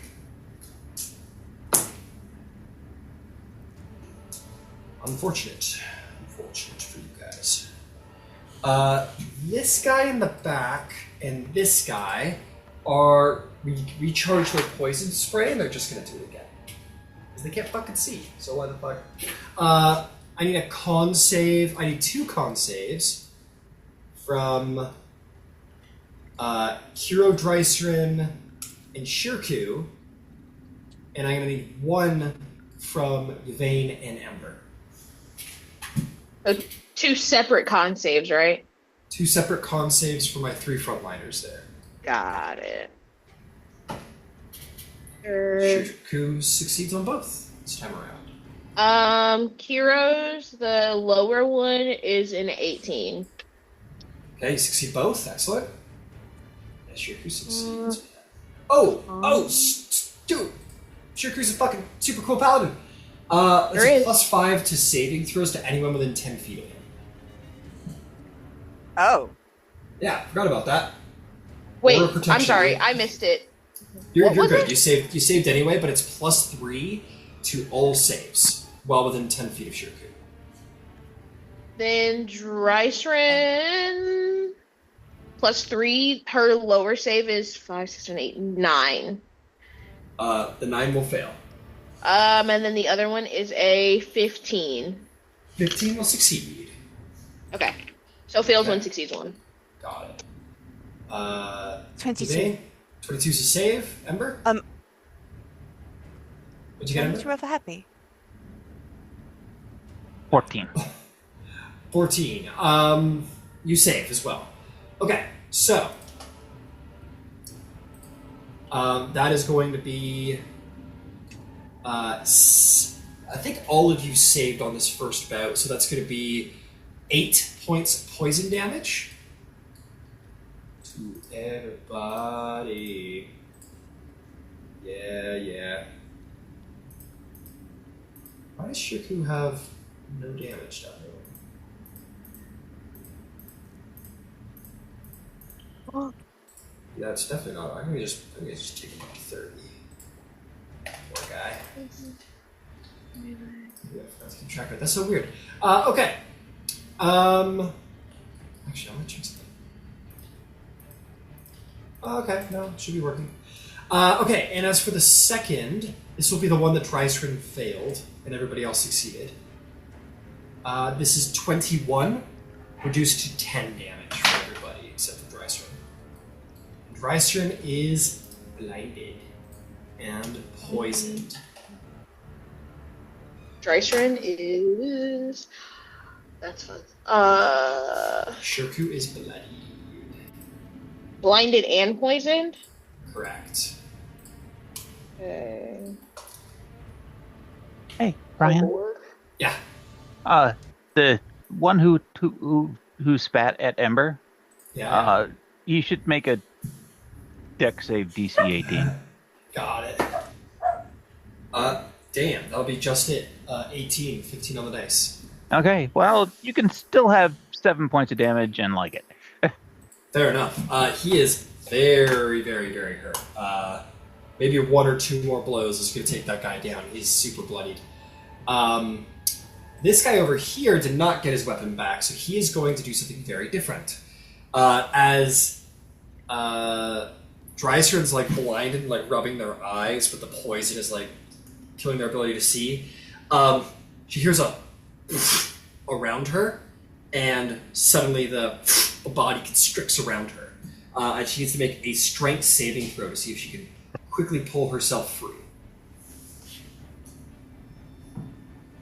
I believe this will be a disadvantage per being poisoned. Oh, that doesn't... ooh! That is a 5. No disadvantage, I apologize. No disadvantage. Oh, okay. I don't even remember what either of those were. That's okay, it's still it's a 9. Okay, she is constricted as the snake sort of pulls her into a deep constriction in her body. She is grappled and restrained on top of all the other bad stuff going on. And she is going to take... this time it's going to be more. That's going to be 23 points of bludgeoning damage. Drysrin is unconscious. Oh no. Okay. Noted. I will endeavor to save our missing PC. Okay, and that just brings us to these guys back here. Oh wait, the guy that... Oh wait, would him wrapping around Drysrin, would that count as an attack or no? On the new stat block, no, it's not considered an attack roll. It's just a saving throw. Okay. Cool. Sure. Oh, that's lovely. Okay, let's see here. Meanwhile, with the Jur enemies...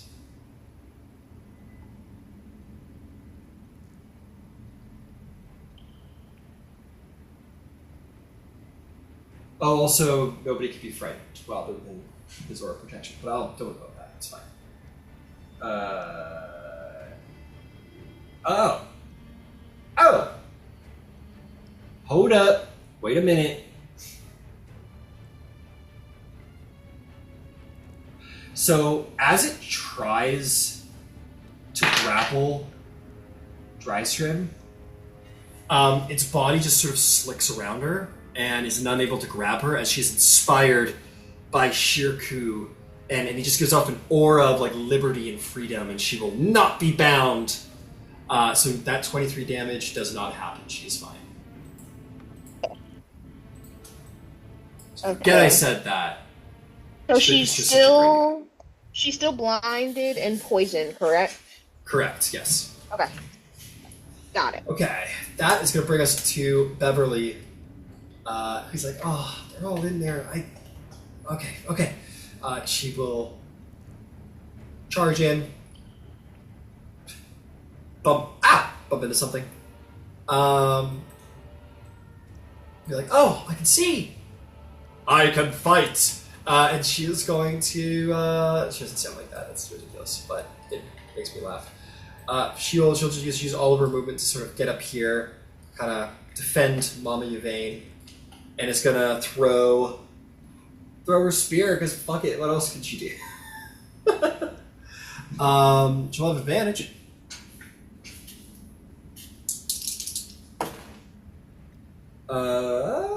That will hit. Big bad hit for a whopping 8 points piercing damage as the snake hisses in pain and is nearly dead. She's like, okay, great. That's all she pulls out her long sword, and that's that. Kiro, you're up. Guy right in front of you, he's not. He's so hurt. I mean, we might as well just put him out of his misery. That would be the nice thing to do. It would be very nice. It'd be kind. Is she flanking by chance? No flanking. You guys are holding a line. That's fine. But you have advantage anyway, because it's blinded.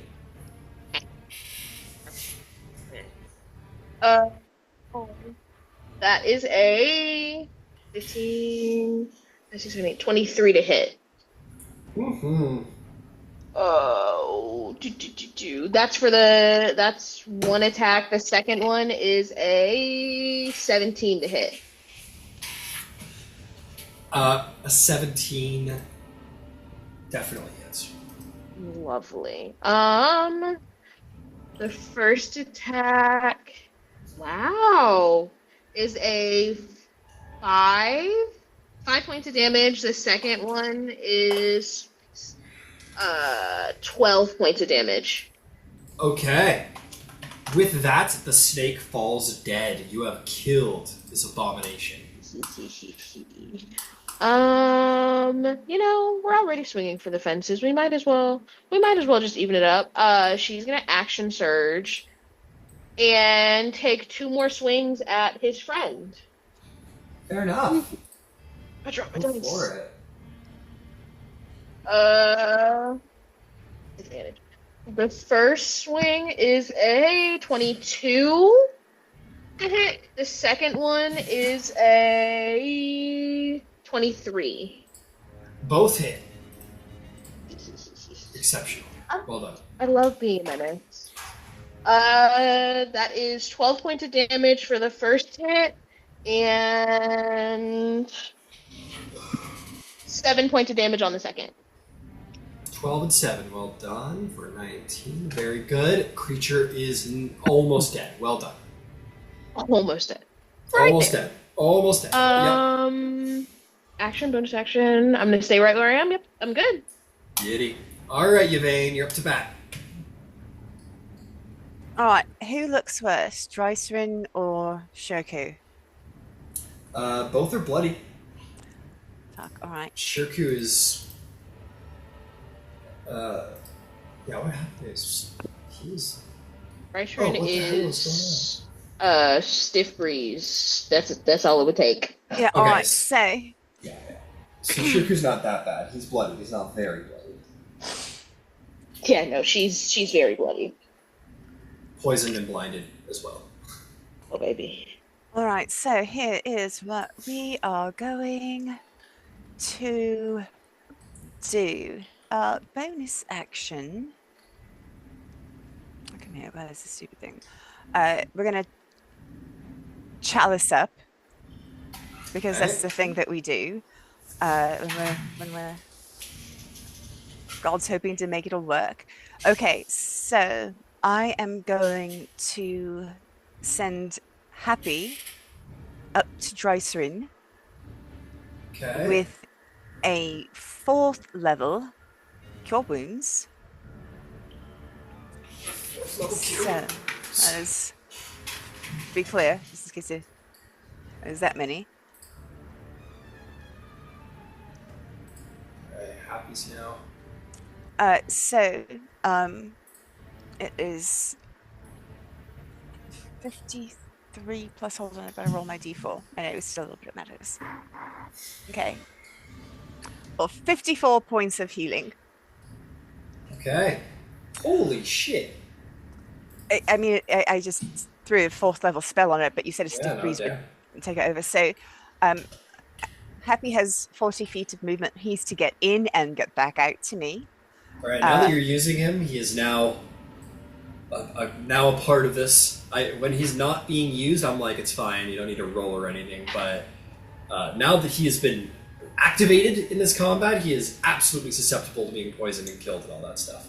Which is why I'm saying Right, get so you out. want to leave the battle altogether, like over here, basically around the corner. Yeah, get around the corner so he's not going to get spit on.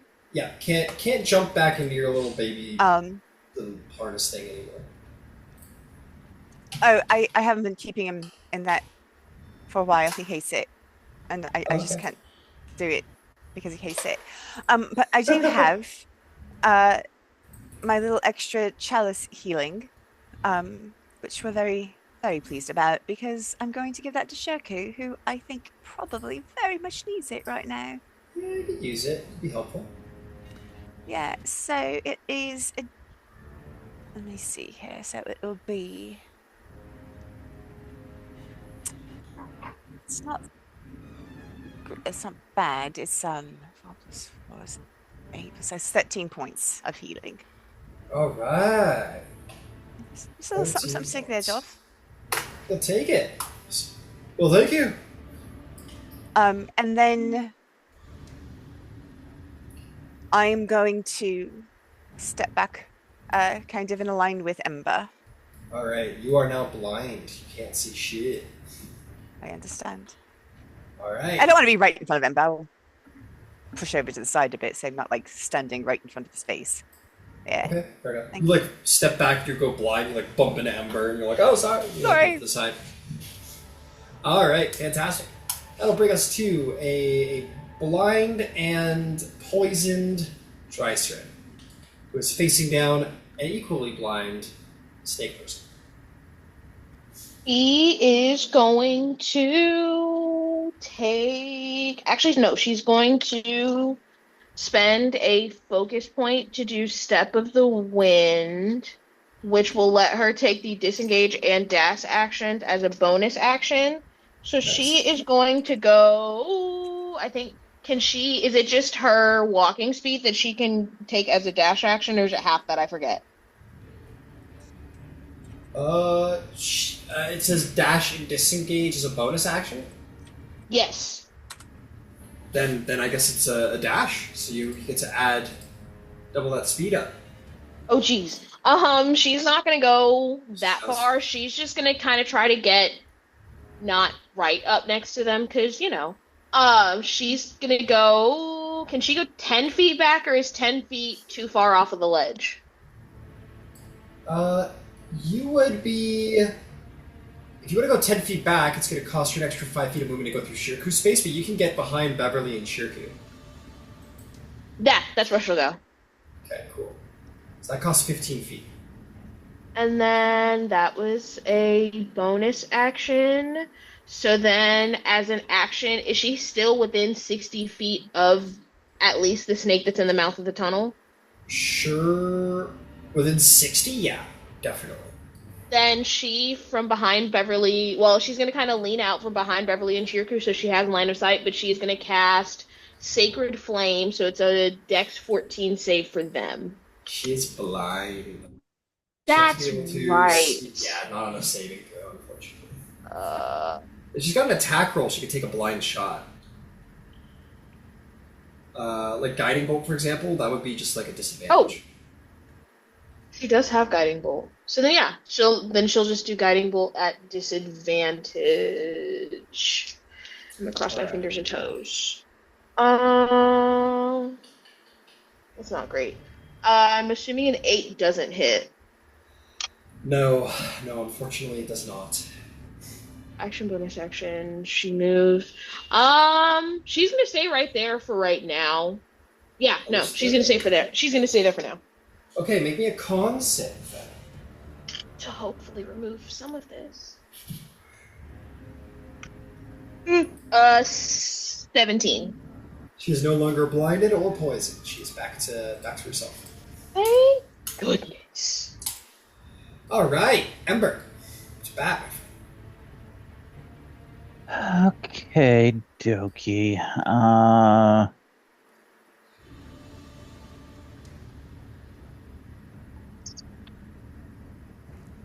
What's the distance to take the spot that Dreiserin just got out of? 5, 10, 15, that would be, 5, 10, 15, 20, 25, 30. It would take full 30 feet, you can get there. Okay, that'll do. All right, all right, switching them up. Fantastic. This is just fine. Hold on a second. All right. Had to unload my shoulder kitten. Fair enough.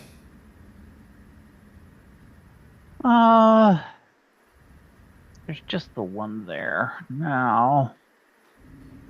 As a note, you guys have the ability to see generally through the fog. It's a little tricky to see, but the silhouettes of the snakes who got caught at the back, they've kind of receded. They seem to be sort of like leading the battle. That's okay, because this is the angle that I was looking for. All right. One all the way back in the corner. Yeah. I think that looks like a great place for a grenade. Fair Or enough. a fireball, as the case may be. Fucking right, buddy. Let's do it. All right, there's your 20-foot orb. 20-foot radius. Yeah, 20-foot radius. My apologies. All right, you want something like that? Get those 3 guys. Yep. It's you that are That'll trying to do. lead, and the one there. Yeah. Okay, beautiful. All right, dex saves. Here we go. Yeah, I think we'll use a 4th level fireball. Dex 15. Okay, we got a failure. We got a success on a 20. We got a success on a 17.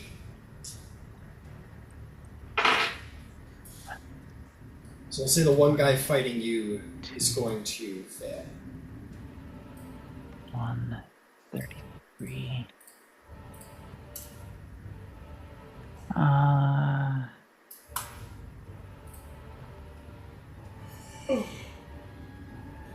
That's 2 charges.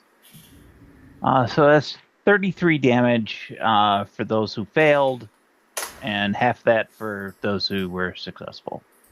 All right. 33, 32. This could be 16. Excellent. As you shoot those guys who are like getting like leaving a little bit, the burn kind of it almost seems to like freak them out a bit, and they kind of like slither away faster as they're like, oh fuck, like a bomb, basically. Incredible.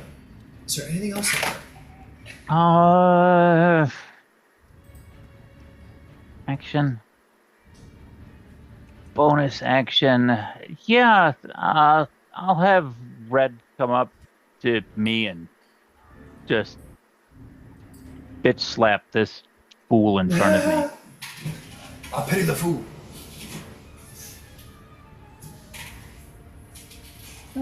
Extras. Red. And...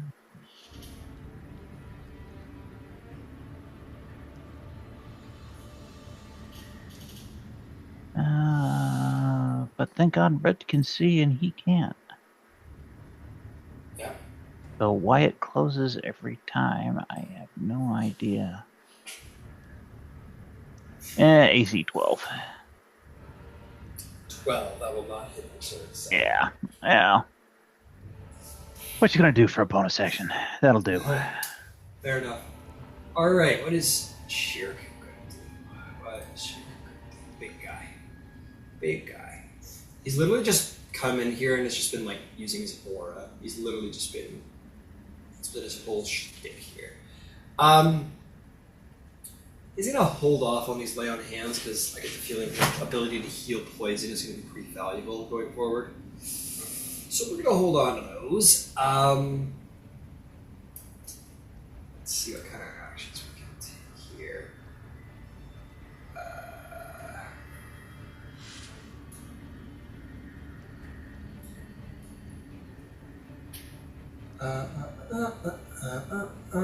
Not much right now, unfortunately. Double check his spells here. Yo, he's 9th level, isn't he? Why don't we just do that? Yeah. Yeah, let's do that. Sugar Marine, I think is gonna bring the storm. Could be the move. Oh, there's a specific spell in here. What he does. Sure, raised cylinder. Nope, not doing that. Not that. Alright.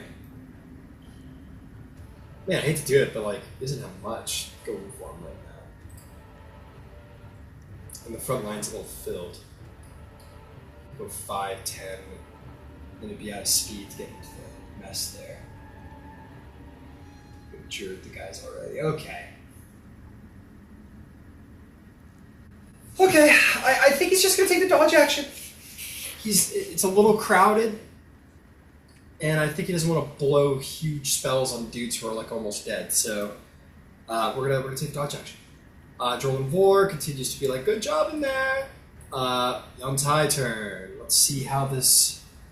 Let's see if these fellas get their breath things back. Well, this one does. So this fella, who just got bombs away. These two are gonna go 5, 10. They vanish off the map. Those two. Those guys are gone. This guy is going to use all of his speed to get into melee range.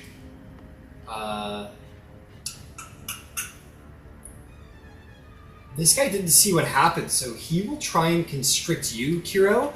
But because you're within the aura of liberation from Shirku, he cannot grapple you. You will not be subjugated to imprisonment, to grapple, or a restraint of any kind, and you will not be grappled. This one, however, did recharge his breath weapon. This guy must be tired because he's just been like for like almost half a minute now. Okay, let's see how that goes. So this is not going to hit. I guess it will. 30 feet to the back here, and that's going to be a 56 degrees. Is correct degree. Alright. That's going to be all the friends. Except for Red.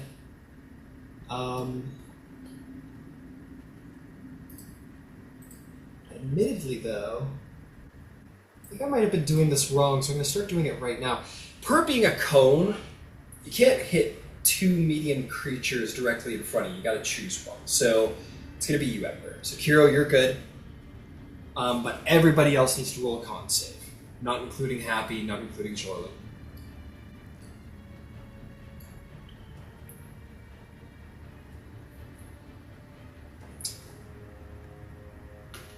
Alright, Shirku, how'd you do, buddy? That is the one person that I was like, no, she could take it. +3 to save, as a reminder, everybody. Oh. Shirku fails. Beverly fails. Drystern's got a dirty 20. Success. Ember's got a 15. Success.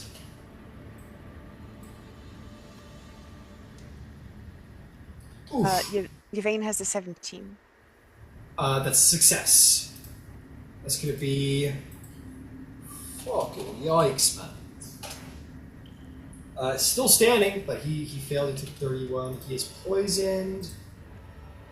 Beverly is poisoned. So everyone's gonna take 15 points because you all succeeded except for the NPCs. Okay. Hey, Bob, make a DC 18 reflex save. Will do, will do. That's only going to be an 11. And that will be 14 points of fire. 14 points of fire to the big man. Barely standing, like singed, swaying on a stiff breeze will take him out. Well done. Well done. All right. M's the bad guy is bringing us around to Beverly, who can't see, can't fight, and feels like she's in the way. So she's going to just kind of back up all the way and just kind of like lean over the railing and rub her eyes and try and be able to see again. She'll take the dodge action, and she does regain her faculties. She does resist the poison. That's going to bring us to Kiro. Kiro, you're up to bat. What do you do? In the spirit of reading things and learning to do things right, I just remembered actually that I have a mastery property with my trident that I've been forgetting to use this entire time. But I don't think it's going to matter very much because I think he has not very many hit points. So she's going to hit this guy. She's going to try once, and if once does it, then she's just going to do once. Okay. Do I have advantage or no? Yep, still blind. Shirku is still helping out in that way. I love when they're... Ooh. And I crit on a 19. Minimum? Fuck yeah. 12 points of damage. 12 plus... Oh. Are you hitting the more bloodied one or the less bloodied one? More bloodied one. He's fucking dead. Don't worry. you got him. You jab him with the trident and like twist the trident, as is the way, and he is gone. So hard to kill. Lovely. His friend is still standing though? Sure is. Last man standing. He is not yet bloodied. Not for long. Oh, and I crit again. See? God damn, champion! Go ahead. I like being everyone's problem. Nice. 12, 16, 17 points of damage. Alright. And I just remembered that I have the mastery property. He now has to make a con save, DC 16. Fails that. He is prone then. He's what? Oh, he's prone. Okay, Prone. beautiful. Yeah, you stab at him, and by the nature of a trident, it hooks, and you just use the leverage like a crowbar, and just boom, bring him down to the ground. He is prone. Well done. Is there anything else? Oh no, that was just my action. Oh geez, that was just my action. Okay. Who else is standing up there with me? Ember's the one that's right in front of me, right? Beside you. Beside me. Okay, perfect. Then I am going to expend 2 of my healing light dice to heal Ember, because you stood in front of me and took a whole spray of acid for me. Thank you so much. Actually, poison. 2d6. So you get 7 points of healing, Ember. Okay. Action, bonus action. Yep, that's it, because I'm not moving. We got hella healers in this game. Oh my god. Listen. Well done. Well done. Alright, that's all for Kiro. Vane, there's only one big bad guy left, who's laying on the ground under Kiro's trident now. Yeah, and I do respect that, but didn't Shoku just have this not slapped out of him? Yeah. Correct. Yeah, he's blind, like leaning against the wall, bloodied, hurt, poisoned. He literally looks green. You can see veins protruding across his like whole face from all the poison. Hey, well that won't do. It's fair. That's not going to do it all. Yeah. So I am going to send some healing his way because he clearly needs it. Let's go with. Well, there's actually a point you can't. Actually, my bad. You're like, is Shirku hurt? And you can't see him Fine. Let me run on in there. Oh, okay, cool. All right, there he is. Wow, he looks really beat up. As you move 5 feet forward. Sorry, not really that important. No, I'm just gonna put my hand behind him. Yeah. And we're gonna do a third level healing because he really needs it apparently. All right. So hold on that because I need to re-roll the 1. So 31 minus. Is that a healer is- thing? Reroll ones. I thought that's what you said, that when you heal you could re-roll a 1. Oh, Is that not the rule? I've since taken that out because healing has gotten such a crazy boost in 2024. Oh, well, then in which case that's fine. 31. Leave it be. Oh, 31 will be very helpful. Shirku says, keep this up and you might have to add me to your list of suitors. She giggles, and Kiro, go ahead and take, what is that, 10, 15, 16 points of healing from the chalice. So right now it's like Yvain's got sort of this holy, starry chalice around her that's apparently spilling out healing. I just realized you haven't seen that. Oh, I imagine, like, because you've swapped so many times by now, it's almost giving me, like, Gambit vibes, except rather than cards, it's, like, literal stars. And you're just, like, almost like a... You know the people with, like, the strings, and they, like, do, like, the crazy things with their fingers? A cat's cradle. Yeah, cat's cradle. Almost like you're, like, every adjustment of the hand and fingers kind of, like, changes the stars, and, like, that little star becomes a healing star, and that star becomes, and you like pull stars out of the chalice, and you go over and you like pull forth this part, like you almost have like a little constellation of night skies over your head that you kind of twist and move into like combat mode, and healing mode, and flying mode, and it's like Our very own Doc Strange. yeah, a little bit, right? Oh, it's so cool. Yeah, so I'm good. Incredible. That's going to bring us to Dreiserin. What would Dreiserin like to do? As a reminder, Dreiserin does have a 10-foot reach with the elemental attunement, so Dreiserin could chill here beside Shirku and still punch with advantage. Can we do that then? Hell yeah, stay out of melee range. Yes, that sounds wonderful. It's just the one that's there, isn't it? All the rest Yeah. of them left. Oh yeah. Or left as in left this mortal coil. Yes. Yes. Left. Wonderful. Yes, that is the leaving that I need. That's the leaving that's permanent. As in leaving their bodies for the afterlife. Look, the bodies will be harvested soon enough. Then she is gonna take. Yvain works fast. Then she is gonna take 2 unarmed strikes. The first one is a 12 to hit. 12 will not hit. Sorry, she has advantage.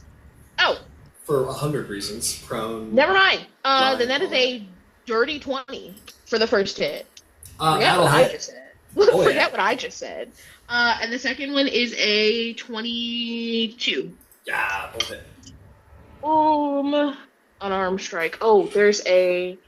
Oh, you just told me about it earlier. There's a thing I can do. Oh no, unarmed strike. So the first one is gonna deal 5, 6, 7, 8. 8 points of damage, and she is going to spend a focus point on stunning strike. Oh yeah, hell yeah. Failure. It is laying on the ground. It cannot move, and it is blind. Yeah, it's fucked. Is what it is. So if that's the first hit, the second hit, because she hit, I think the second hit was a 22. Does she do any extra damage? Or no? No extra damage. It's just that he's Okay. he's just so screwed is all. Oh. I mean, not for much longer. No, not for much longer. The It screwing will be is- complete. You know- soon enough. The second one is 10 points of damage. 10 points of damage. Magnificent. I got a option for you guys. This is the last bad guy. This has been a bit of a fight. Now that he is stunned at least until the end of Drystrand's next turn, prone, unable to move, can't walk around, even if he could, not be stunned. Do you guys just want to, like, gang beat the fuck out of this guy narratively? I think that sounds appropriate. Okay. Yeah. If the trident, if Kiro's trident is still in the snake when it comes back around to her turn, she's just gonna grab it and twist, and just like, because at this point, just let it be over. Yeah. Drystrand, you're like turning it and pulling it out, and stabbing it. Because everyone get him, and Ember, you're just like, you're just firing off like one shot off the other. Red is like across the face. Drystrand's like throwing thunder punches like over the front line Hailmakers. Yvain's like, stars, love, and great. Nice. We need that. And Shirku's like, good job, everyone. My aura has surely helped. Inspired us all. It did. Indeed. Actually, it did. And it did. And I'm glad to hear it. And with that, the mist will fade, and these three just abominations. It's hard to believe these things, according to your archaeologist, these things were once people. These were once like humans who walked around, or generally humanoid-esque creatures that walked around, but have become so deep into the cloaked serpent. They've changed themselves so mentally. Blood sacrifice, ritual, rite after rite, and years of training themselves to even move like serpents, to gain the favor of the cloaked serpent, to become these abominations. The idea that this was once someone adjacent to how you are, it's insane. It's mind-boggling to even think about the what they've become, what evil they've allowed themselves to be turned into. And it's only the beginning, as you have a whole ruins to follow after this. So why don't we go to our break? When we come back, we can harvest the corpses, as that seems to be the fun thing to do. That poison's going to be worth so much when I get back home, my God. I mean, I'll tell you what, make life easy on us. If you guys want a short rest, you can call out a short rest. Feel free to roll your dice and whatever during the break, and we can get back to the action quickly. thank you. Cool. We'll be back in like 15-ish minutes. Hell yeah. See you soon.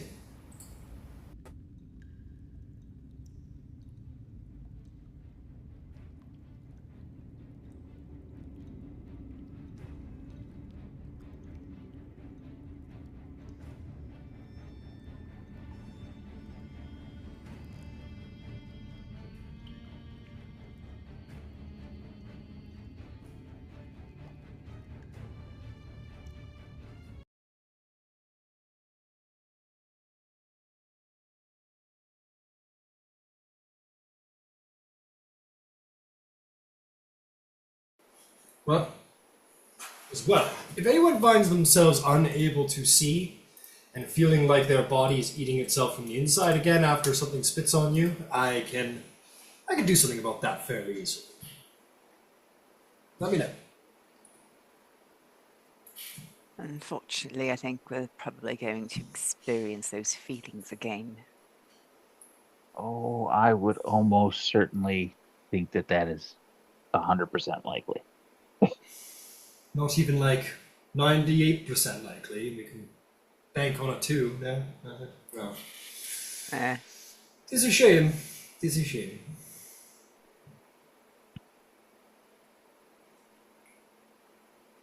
But think of how awesome Kira and Dryson are going to look with snakeskin coats, like full-on snakeskin trench coats. Oh, I haven't even taken the time to skin them. I've just been taking them for their poisons and such.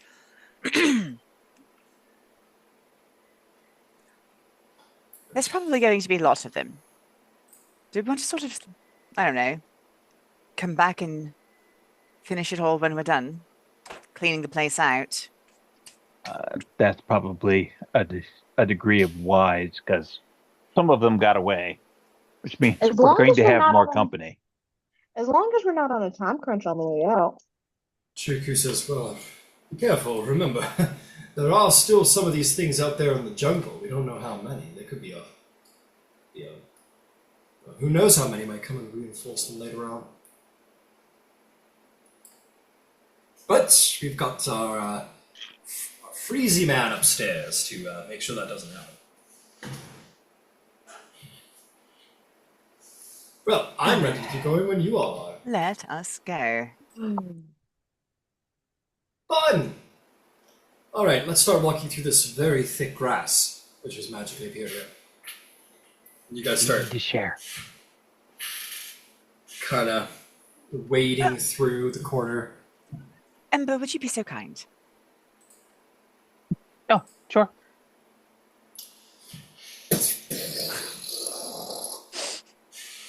It will be like, it's still going to be slow going. It's going to be like, you take a 5-foot step, firebolt, 5-foot step, firebolt.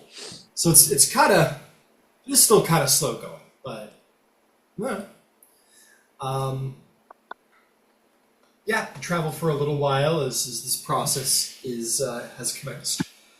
In fairness, you would be going the same speed anyway, so at least you're creating a little thing backwards. Yeah, exactly. Well, more importantly, I am going to. These snake guys were pretty big around diameter-wise, right? I mean, They're kind of chunky. they're very big snakes. In that case, since I'm carving a 5-foot path through the vegetation, Yeah. does this vegetation go away, Yvain, or is it here until it dies and Forever. passes on? It's here forever.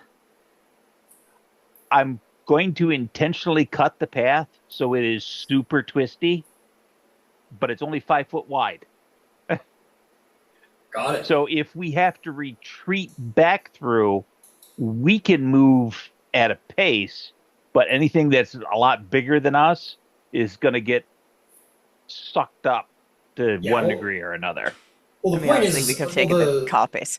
and the good news is that, like, yeah, if you want to create just like a straight line, their thick snake bodies need to be able to move side to side in order to get like forward movement, right? So, by creating that single file line for yourselves, it's not going to be able to use it. Okay. So either way, you're good. Either way, it's going to be trouble for them. Yeah, they're 10-foot wide areas that they need to utilize for combat. Okay, what was I gonna put on? Welcome to the jungle! What is the marching order? Red out front.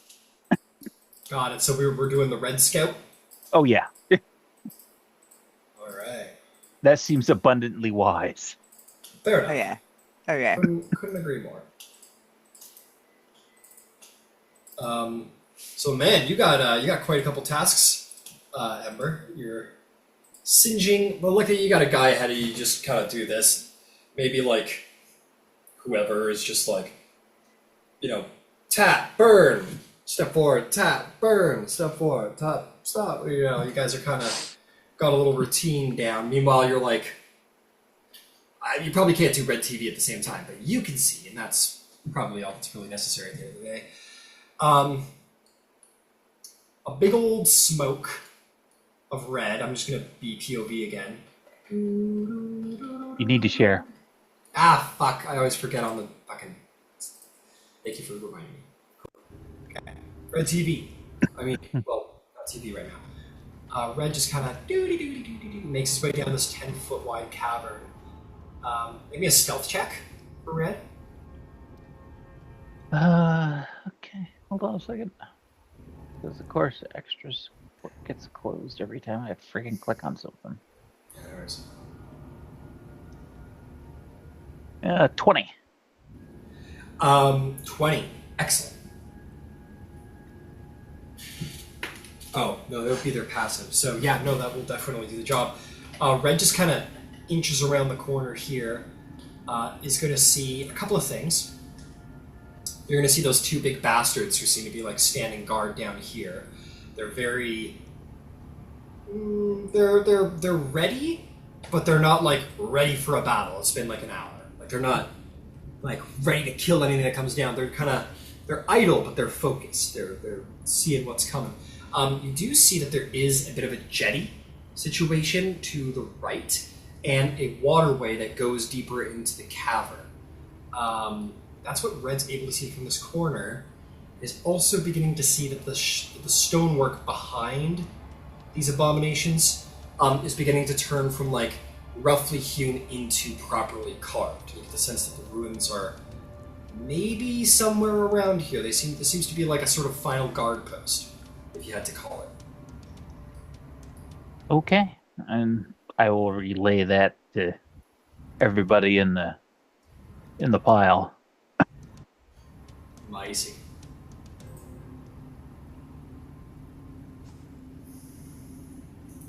Right, so stop them, kill them, move on. I'm gonna suggest the following: kill them, yes, but not move on.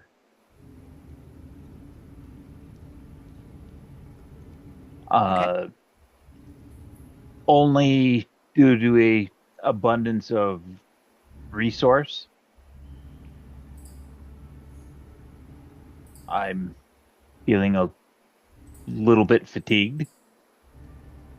I'm Yeah. not certain how fatigued everybody else is, but we could probably use a more significant rest at some point, depending on how well this goes. It may be a necessity. I agree. Sure, But Yeah. if there's a jetty here, it may provide us with an opportunity for a defensible spot.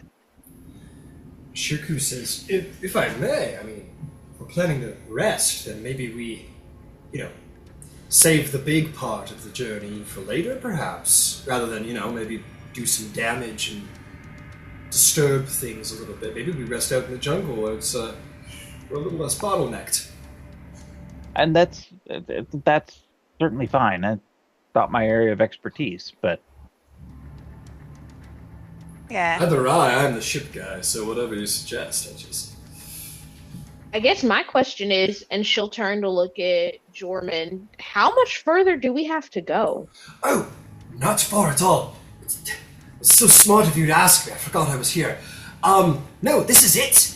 These are the ruins. This is the entrance that we took last. I have suspicions from my last journey here that this was a sort of back entrance, a sort of secret entrance that the assassins of the Volscaris Empire might have used. So these are the main ruins just up ahead. This seems to be the door that they're guarding, if the illusion is to be believed. This is the door that we took to enter the true ruins. Oh, and then she'll swing and look at Ember. Ember, was there a ledge or something that we can use for cover? I'm not saying we don't take these things down. I am saying, being that all of us are at least kind of tired, we might be able to hit them from far away before we get up close, or before they get close to us.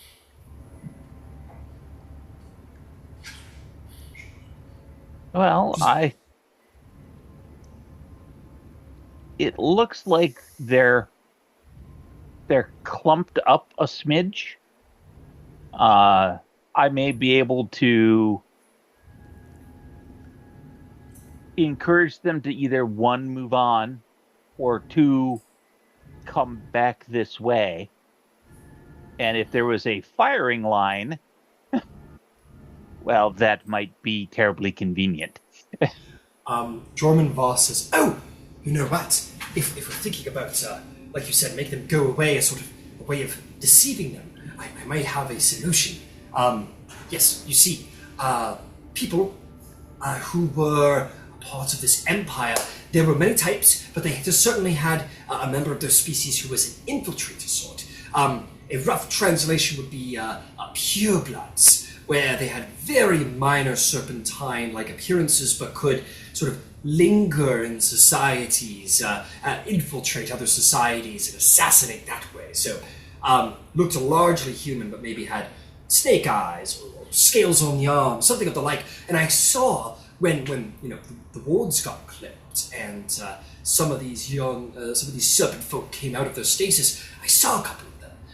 This is all to say, if we're looking for a deceptive route, perhaps we might pretend to be one of these purebloods of their empire. If we think we can pull it off, of course. I get ideas, I just have to share them sometimes. At not which a bad point I idea. will look at Jorman and I will cast thaumaturgy and change my eyes to yellow with slitted pupils. Something like this. Yes, exactly. If I had read it in a book, I'd be like, I probably, but I saw one up close, and indeed, exactly so. Just try and, try and move snakily, fluid. But the appearance is down, very, very subtle. Many of you could probably pretend without having snake eyes. Sometimes the appearance changes, like under the arm.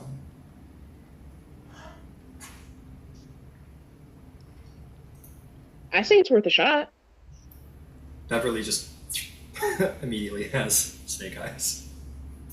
It was the role I was born to play.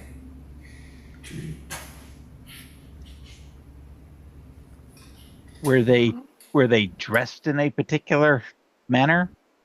Oh Where- no, they were butt ass naked when they came out of those stasis pods. They were very surprisingly like in shape, like very just like slender. Well, I mean the snakes, right? Slender, very.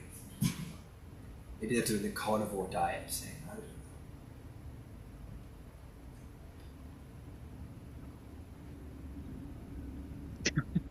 don't know. At which point Ember just takes everything off. He starts going, oh, wait, whoa, wait. He goes, well, I have noticed some of these serpent folk have been now wearing armor and braces and such when we've encountered them in the wilds. Maybe they had to be naked for the stasis, and I don't care, we're just putting it out there.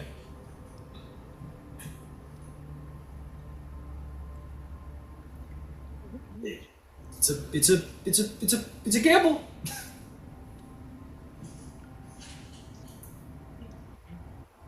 Vane is going to look down at Happy and say, I love you. And I can polymorph you into a snake later if we really need to. But I'm comfortable letting you, go into your space if you're comfortable with it. Happy salutes you and vanishes off the face of the plane of existence. Then Yvain will wild shape into a small green viper and will slither over to Bev and just kind of curl herself up around her neck. Okay. She's it's you, so she's fine. She goes, okay, cool. She'll kind of start getting into character, and like I say, learning a little bit about her. She is quite the former.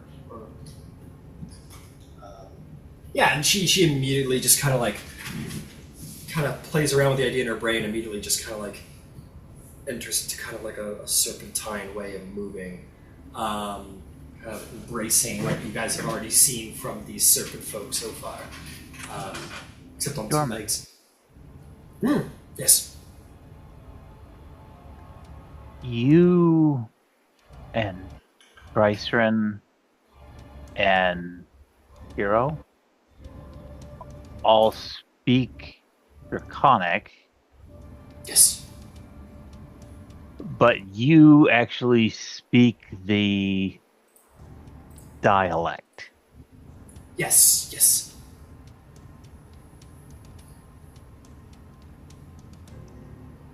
Is there a ritual chant or something that if we were coming out of one of those stasis things, I'm assuming that they weren't all clustered together, They were probably spread out in different spots.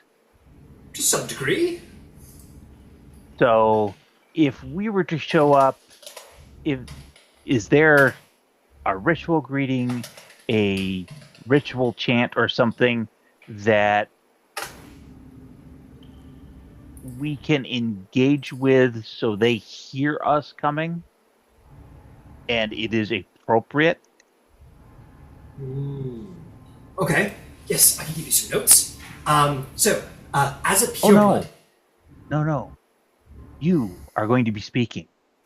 But- Because Me? while we have folks who can speak the language, they aren't going to speak the dialect. We need someone who can speak the dialect. Oh, The rest of us are here to look the part. okay. Between Okay. eyes and serpent but you're going to have to speak the part. Oh my. I don't know. I'm an archaeologist, not an actor. Okay. I'll try. I'll do my best. And you all have my backs, so I'll survive. It'll be okay. All right. Also, Kiro does not speak Draconic, and so when they line up in a group, she's just going to stand towards the back and try to look as uninteresting as possible while being bright blue.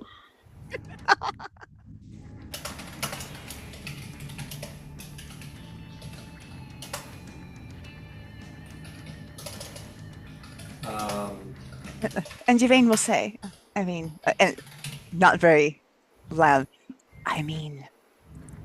they do need sacrifices. She's a snake right now, so. What'd you say, Beth? The role I was born to play. Great. Yeah. I could look like it. Don't actually sacrifice me, though. Okay, I won't.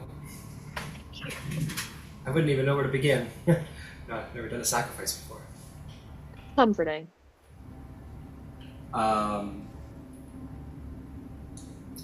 Let's see. I'm just gonna make a little fun because, okay, yes, to answer your question, a traditional greeting is just something I've read, so I don't know if it's true or not, but I believe it is. You'll post it in chat.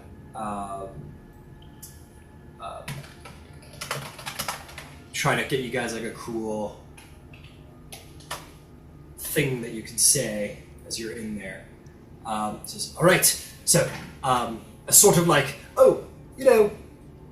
wild mother, watch over you kind of thing to say to them, like a sort of formal, sort of religious greeting. It is, repeat after me. Bualda, Uwalda? Obulance, Ovulus? Cordont, Cordant? Mrithwox. Marithrox. Excellent! Perfect, I posted it. There, now, as it is in video game logic, you've immediately memorized it forever. Now you can say it whenever you need. Very good. Those of you Draconic know, the yeses and nos and the small phrases all work out just fine. But this is essentially says, the cloak serpent strike with you. That is what this means. This sort of a respectful greeting.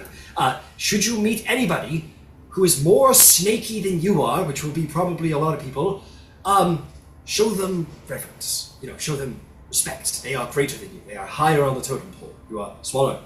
In fact, as purebloods, the only thing that we are above would be slaves. So, keep that in mind. Okay. Whew, here I go. Sleep things. All right. Shirku will say, before you go, I'm going to tell you a story. This reminds me of that time that I snuck into the revelry after I had stolen the Plank King's fortune in a game of cards. And you see, I had to go under the radar, and I've learned a lot from it. Maybe you can learn from it too. And 10 minutes later, You guys are all good. You're like, oh my god, here we go. And then like by the end, you're like, dang it. Okay, true. You guys are going to gain 13 temporary hit points, everybody. It goes. That is fantastic. And then I left to a bed and ran for the hills before the cannons started firing, which was shortly after.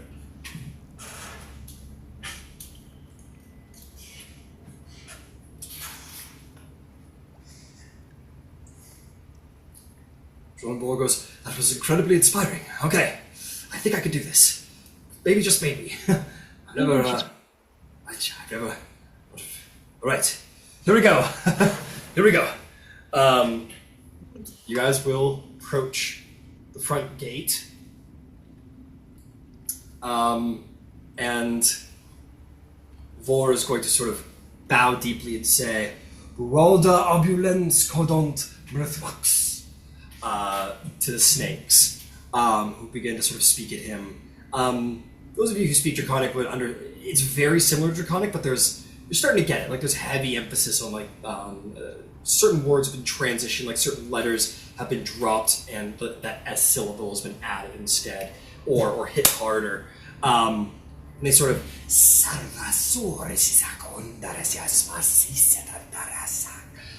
to Vor, who goes,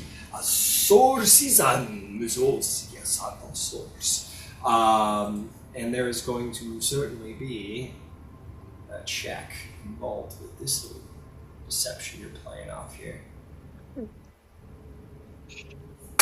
It's not a hard one. And I'm gonna give him advantage because, hopefully everyone. Actually, you know what? I gotta see. We're gonna do a group performance check. I need a group performance check from the party. We're gonna see what the group performance is. All my actors. No. Don't worry, Beverly will start us very strong with a. That's good, because I can't roll for 26. crap. Alright, what'd you get? I'm gonna give you advantage, Yvain, because you're literally a fucking snake. Thank you. Oh, wow. Thank you. Now it's 19. Because before it was a 3. Thank you 19. so much. Ember, you got the snake eyes. What did you roll? An 11. Did I get advantage for the snake eyes?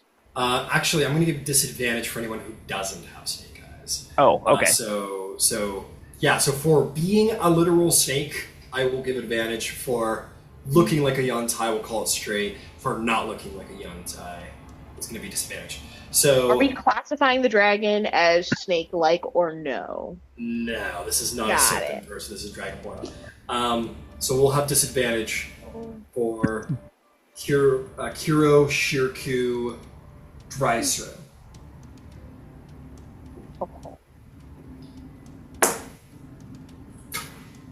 I think Shirku's a pretty charismatic guy. Not really a liar, though.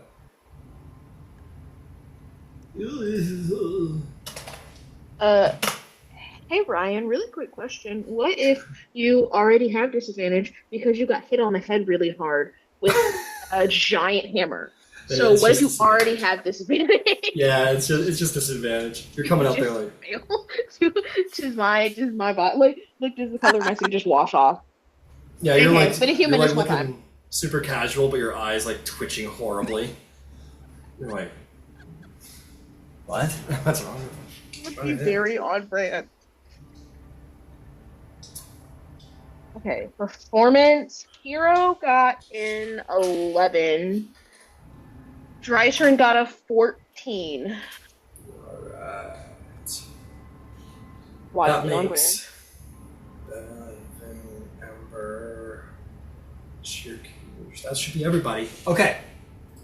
You're gonna certainly you all average out to a 15. Beverly just took that average and just dragged it about 5 points up. Not 5, but pretty much. Like maybe like 2 or 3 points. So you guys are like playing it off really good. I'm gonna say Beverly is just kind of, yeah, you're like, yeah, hey, snake, And Beverly's like, just like gets in front of you and is doing that Suicide Squad movie where like Enchantress, she's all like doing the like woo, like that whole thing. And she does that in front of Kiro, and the snakes are like, yes, good, yes, this is how they look. And so yeah, so he's gonna get advantage.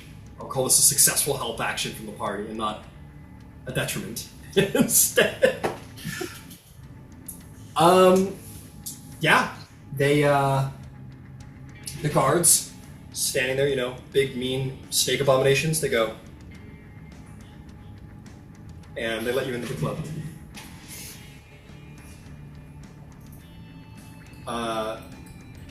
Okay, let's make it happen, man. This is how you cut the line at the snake club. Sure is. Inside. They don't need to know about your story. Oh, interesting.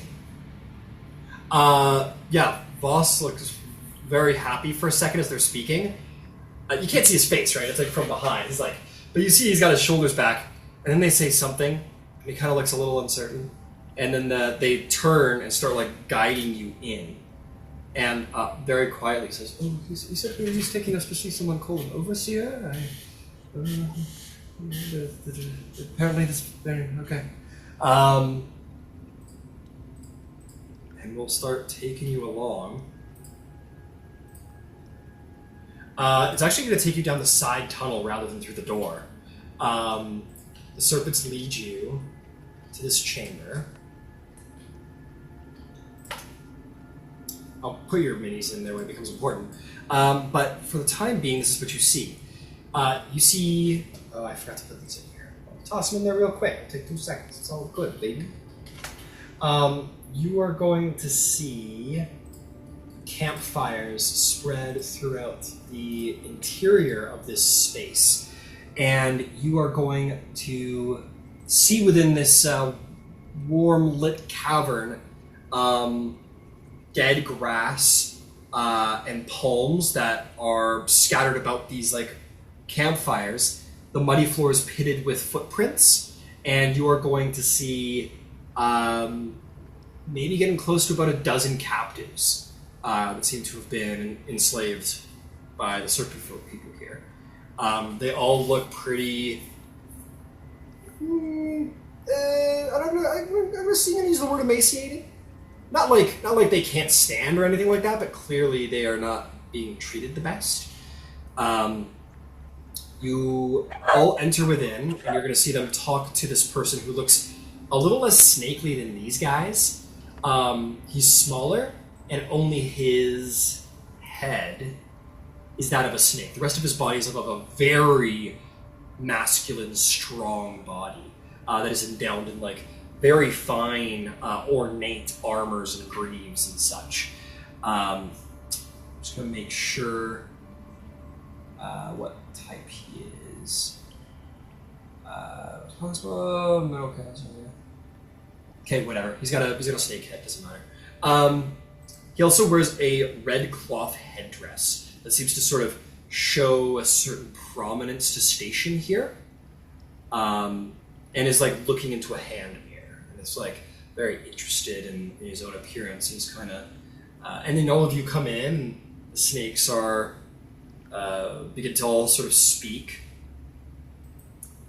Let's see, what happens now? Give me a moment while I figure out what the fuck is happening here. You guys have picked the route less traveled, let's just put it that way. Okay, so... Yeah. Oh, there's a... my bad. He's got one of these guys hanging out with him, too.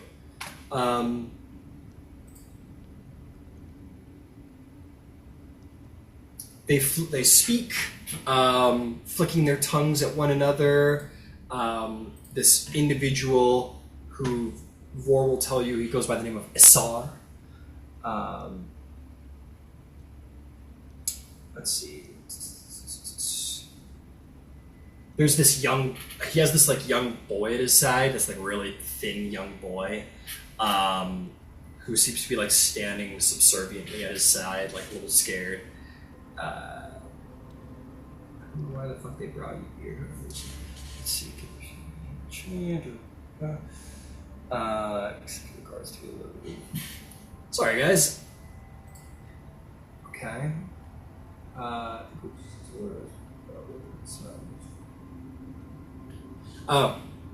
No, never mind. Sorry, fucked up entirely. No, they wave you in. You're allowed to go. Forget you saw all that. Don't worry about all that. Don't worry about those slaves. My apologies, I have fucked up big time. No, you go into here to a very different room. Sorry, I'm kind of stealing from the module at this point a little bit. You walk into this very interesting room where you see there is one of those ghostly serpent folk people, and you see who these, what you consider to be perhaps true purebloods that you've been described. They are very, very thin, spindly ladies with like beautiful long black hair, daggers on their hip and serpent eyes. Seem to move about what seems to be some kind of large distillery operation. The air in here is moist and sickly and acrid. Natural light spills from cracks in the ceiling and mud coats the floor. Stone workbenches are laden with clay pots of various shapes and sizes, and toadstools, snake root, belladonna plants grow among the clutter, fed by water seeping from above, dripping into pots like one might put a bucket around the room to try and catch water leaking from the roof, but instead they're growing using those. Standing near plants is this ghostly serpent creature who is looking over the shoulder of one of these helpful servants, who is using this bronze syringe and is like pulling something from the actual plant.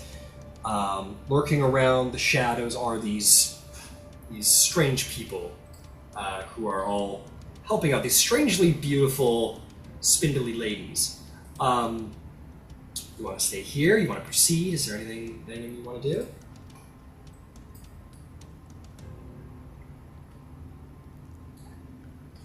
You're muted, Kira. Oh, I was gonna say, Kira just kind of whispers to Bev as they're walking through, because this is weird. Just keep going. Just keep going. She doesn't say anything. You get like a small nod. She keeps like kind of moving. She's up near Zorlum. She's clearly the better performer right now. You guys move along. You come to a four-way intersection. There's a door to your right, a hallway to your left, and a hallway to your forward. Zorlum says, not the door. That is a snake pit. Don't go down there. He'll whisper as you guys are all standing there uncertain. He goes, I think it's some kind of a ceremony chamber is ahead. We never got to explore to the left. The ceremony chamber led to more chambers. What would you like to do? Where are we going? Left then. Left. Okay. We'll proceed left. You see a hallway that would lead south to what looks to be some kind of, there's lots of boxes around, you don't know, maybe some storage, who's to say. You make your way up this ramp here. And you come to this walkway here. And look right. You are going to see the walls and its pillars bear reliefs of giant serpents, and the serpent folk worshippers doing terrible things in the name of these serpents. Murder, sacrifice, dismemberment, all manner of terrible things. And makes you kind of wince to look at a little bit. It's very gruesome, very, very coldly violent and brutal art. However, anyone who wishes to look can make a religion check, maybe learn something. Drystron. Yep, Drystron's gonna do the same. I'd like to make the religion check, but I can't share anything quite yet, as I am a snake. Yeah. Drystron rolls a 21. Nice. For religion. Beautiful. Excellent. Who else? No, I'll just go 13. 13. Ember, did you roll? I did, and Ember knows less than Yvain, with an 11. Got it. You're all kind of moving quietly, so it's kind of like a quick scan and a quick sort of like gathering of information. You are going to find a couple of things. Passive perceptions for everyone who rolled. Oh, Yvain with the million roll. Okay, Kira, I'm going to give you your result first. You figure this. You see a giant serpent that coils in what looks to be like some kind of afterlife, some kind of dark underworld. And his mouth is open as if devouring the dreams of sleeping creatures. You see these serpent folk people committing many acts of brutality upon knights and warriors, people who might be marked in small ways, not specifically, but clearly like perhaps the armies of good, very much depicting what seems to be some kind of calamity, sort of assassins versus holy men kind of thing, claiming great victories over them, sort of even going so far as to eat them and feed on them. There is a depiction of one serpent folk who seems to be more presented than the rest. He wields what looks to be a whip that is a 5-headed snake whip, and is accepting it from the large, giant, coiled serpent, as if sent from their god. Okay. He looks like one of these abominations, and is dressed and is wearing like beautiful armor, a crown. Very important individual, right? Seems to be greeting people at the door to the underworld to like meet with this giant serpent god who you expect to be the cloaked serpent.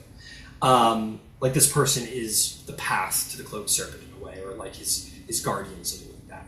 Yeah. With that said, Yvain, what distracts you, you don't kind of figure it out, is that in these depictions, this one individual sort of laden with like gold and opals and whatnot, you notice that like a black opal that is set into the crown of this great guardian warrior that's depicted with the snake whip. That opal looks to be like a button of some kind. You also see tiny holes hidden among the scales of the giant snake carving. The giant snake god in the carving, you notice these like little holes. And to finish off your check, Kira, the last one you see is the door to this underworld place open, releasing snakes, and it shows the cloaked serpent devouring the sun and plunging the world into terror and darkness. And as you look at it, you believe this underworld... You don't really know about the underworld, maybe more context to come. But that is what you are able to surmise of the examination of the reliefs. Yvain is going to share what she saw. I don't know how loud her voice projects, so she's going to tell Beverly and allow Beverly to convey. Okay. Ahead, so as Beverly's like kind of deciding what to do with that, just to know, you're going to see ahead that there are a lot more young Tai ahead. You're about to confront more young Tai. Beverly will kind of whisper that to whoever. She's like, "Holes in the snake god picture. Pass it on." Kind of thing. Black opal is key. Oh, the black opal's a button. Pass it along too. And I imagine that slowly makes its way across the party. As it's made its way across the party, and presumably you're continuing to walk and show the appearance of movement, there is a door to your left in this hallway. I think Jorman just kind of falls behind, like, the middle ranks at this point, now that his ability to speak is not so much needed. Beverly will be like, door or forward? Looking around for an answer. Ember. Door? Yeah. Okay. She moves left. Door opens. And as you sort of enter into the room, pretty sure you're going to enter this room. The wall and its pillars bear... Oh, never mind. You were just there. Well, never mind all of this. The door's locked. Can't get in. Well, we won't go that way then. Yeah, definitely just turn. Keep leading, walking down this way. At this point, you come to 4 pillars carved with serpent reliefs supporting a 20-foot high ceiling in this large room. And in the middle of the room is an 18-foot high statue pillar of a coiled cobra facing north. Down not the way you came, but the way forward. Torches with green flames flicker on the wall, and the air reeks of, well, shit. 2 wagons are parked in one corner, and there's a metal pen on the left side of the room that is empty. To the west are a pair of dark alcoves, and to the south is a wide pillared hall where more Yontai are. The ways forward seem to be to the right, or straight on towards what looks to be like a rather large gate. What would you choose? Right after we see that the door is locked, right before we get to the room, because I'm assuming Kira and Bev are walking fairly close to each other, Kira's going to lean over and say to Bev, relax, you're doing fine. Just stay calm. Okay, I'm just not used to making decisions. It's not really a decision maker. I know. Stay calm. We'll be fine. Are you okay? Is something going on with your eye? No comment. You okay? Are you really mad at me? You're twitching. No. Okay, great. She'll continue to walk forward with some, maintaining her deception. Maybe in voice she's a little uncertain, but at least in step she looks very confidently serpent. There'll be a quick glance in your direction, Ember, as the ways forward are either straight on north towards the big old door chamber down there, or right into a sort of what looks to be some kind of walkway. I'll just tilt my head to the right. Okay. You guys walk over here, and you're going to come to this room. Standing on the ledge, just so right here. And you're going to see the following.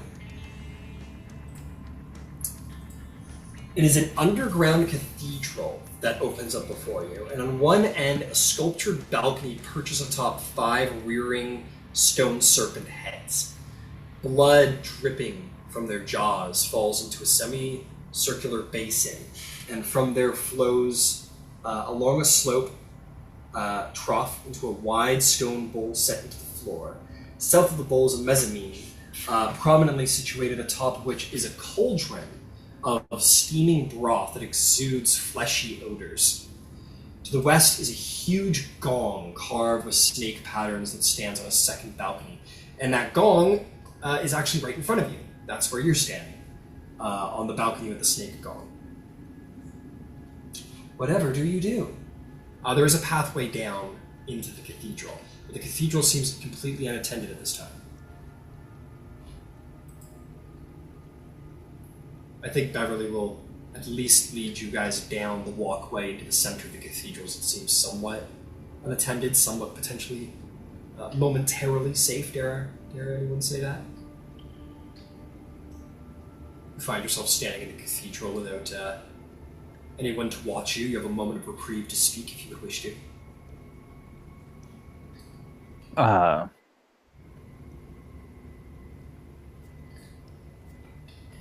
Yeah, To Ember try has an to- impulse control issue.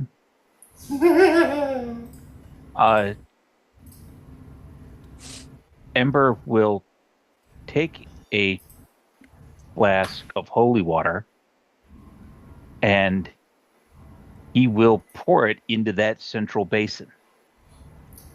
Okay. Let's see what happens there. And then central basin.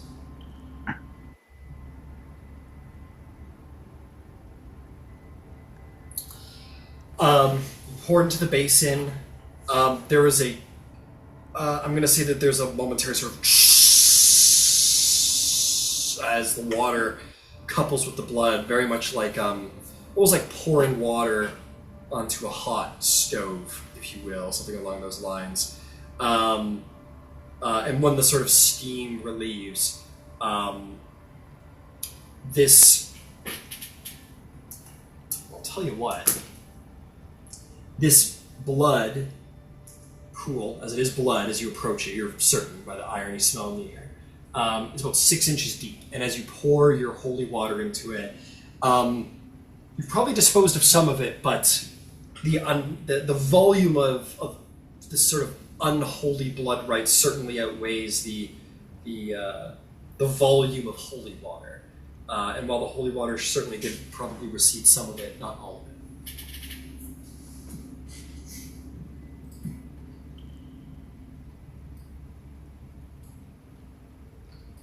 Beverly will say, okay, so just, well, we have a minute, just want to be clear. What are we here doing here again, actually? I actually had the same question. Yeah, I feel like this is not a great place for a long rest, but I don't know. Absolutely not. No. But the upside is we do know what we're looking for. Oh yeah? What's that? We're looking for a 5-headed whip. Oh, right.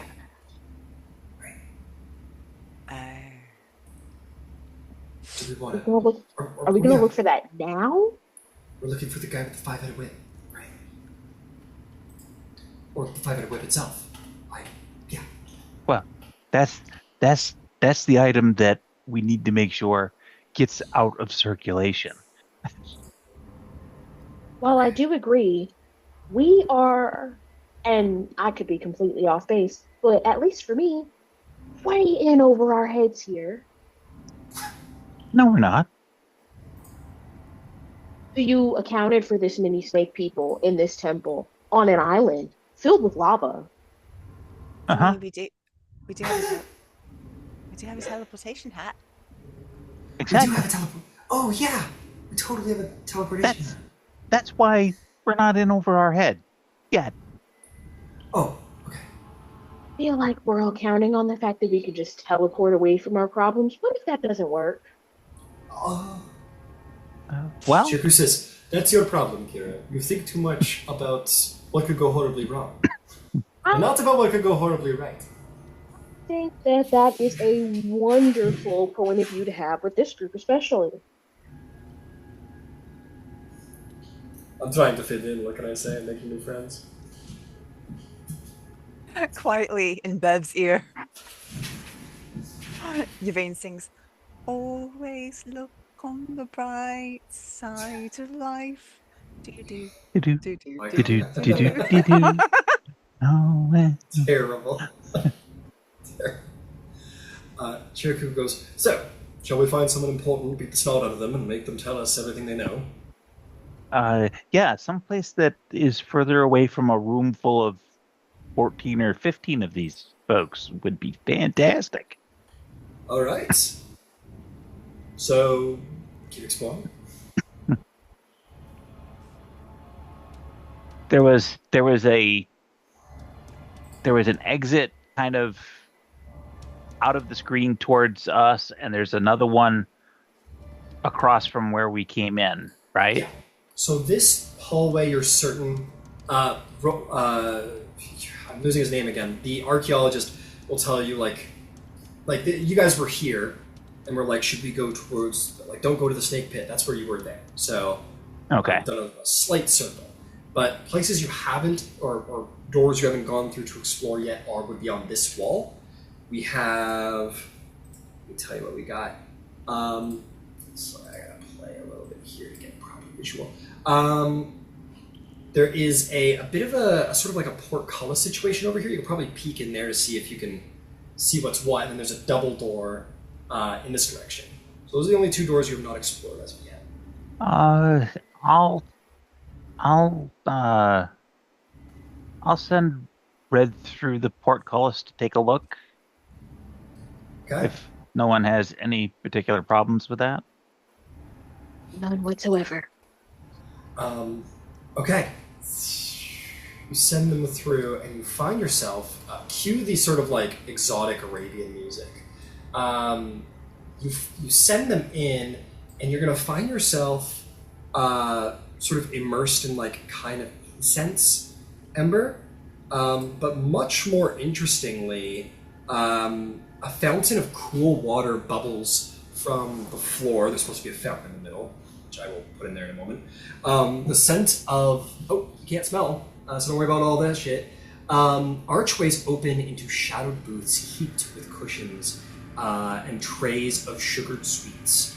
Lounging around are about a dozen scantily clad men and women, with eyes like those of snakes and scaly patches on their arms, legs, and necks and backs. Watching over them are a pair of these inhuman bipedal snake people. This seems to be some kind of pleasure harem. Okay. There's also And a I will strange have- rune on the ground at the I'll back. I'll have Red come back. Okay. Shirku's like, puts his hand on your shoulder and goes, Ember, what's wrong? You've seen a ghost or something.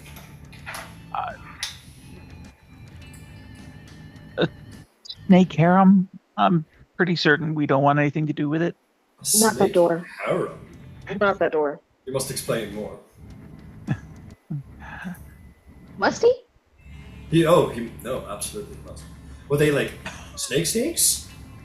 The mostly people, vaguely snaky bits and scales, scantily clad or not clad at all.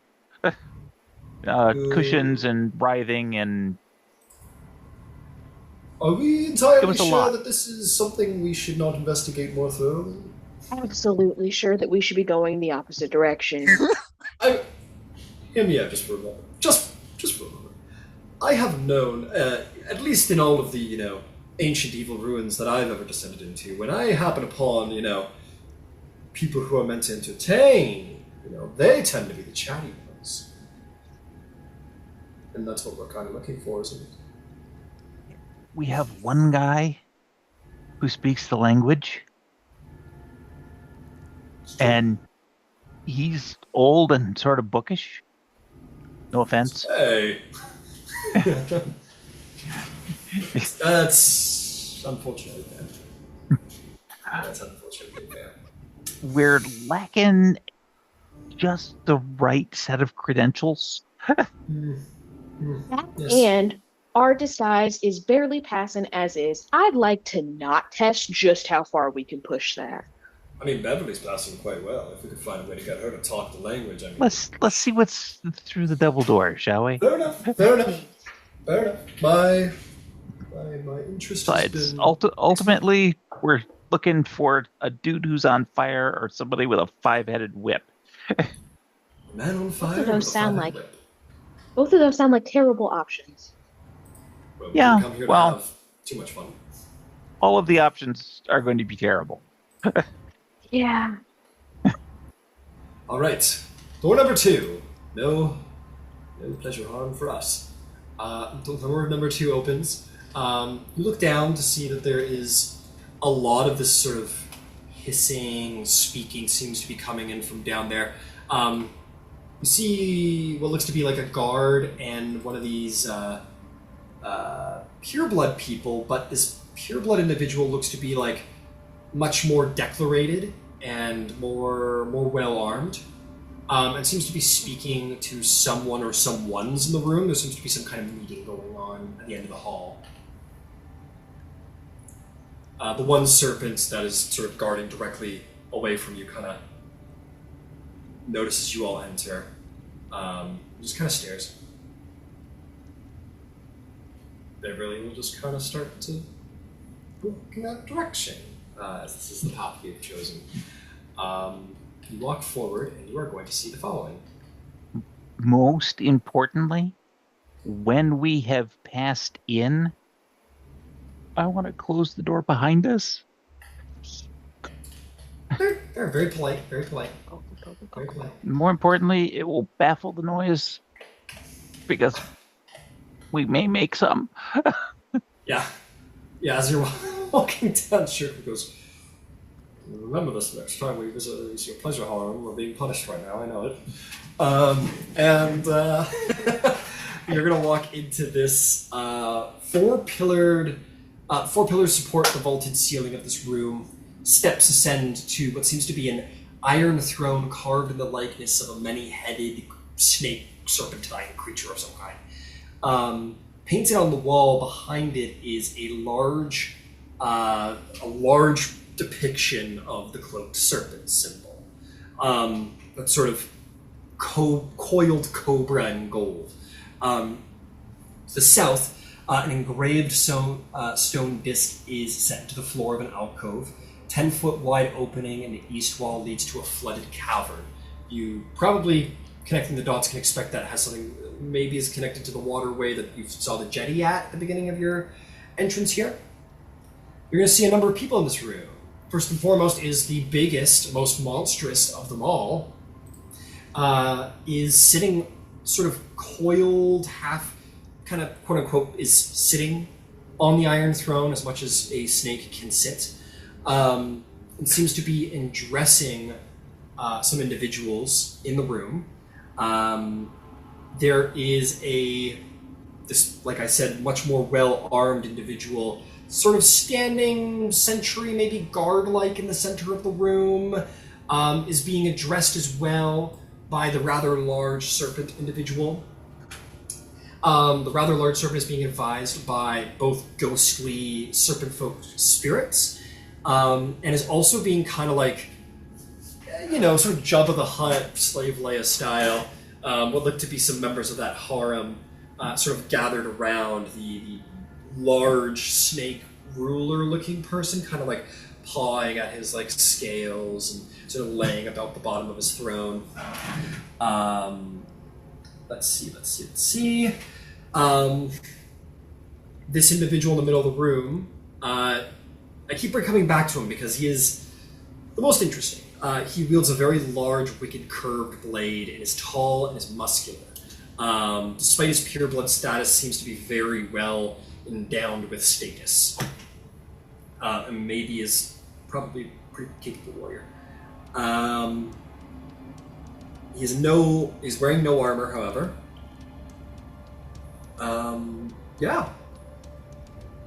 And that's kind of what's going on in the room. You see that this main central figure is sort of speaking broadly, and you're going to kind of catch some of what is being said here before perhaps attention might turn in your direction. But before that happens, just getting out here.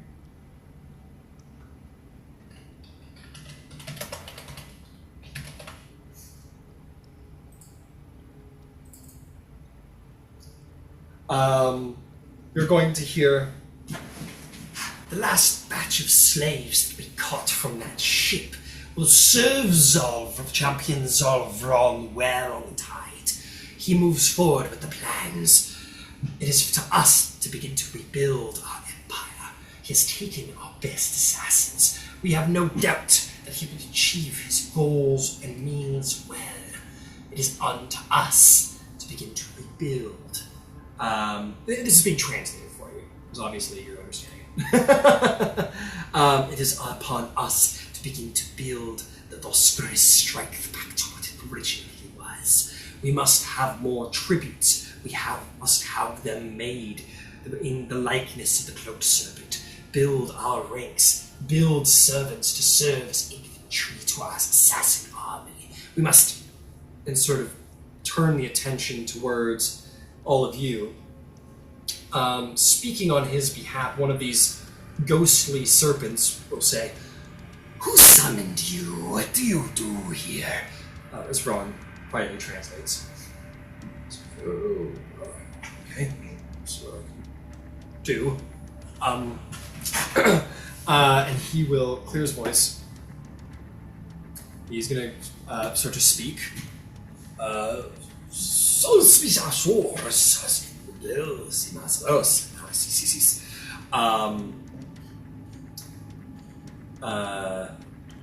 They all look at you very quizzically, very interested and intrigued in who and what you are.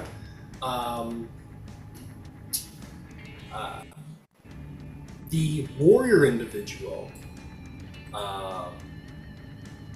will turn and is going to, maybe surprisingly, speak in common.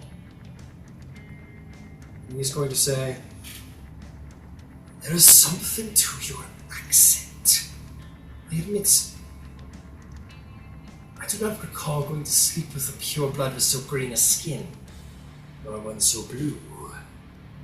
What is it you all do in this place?"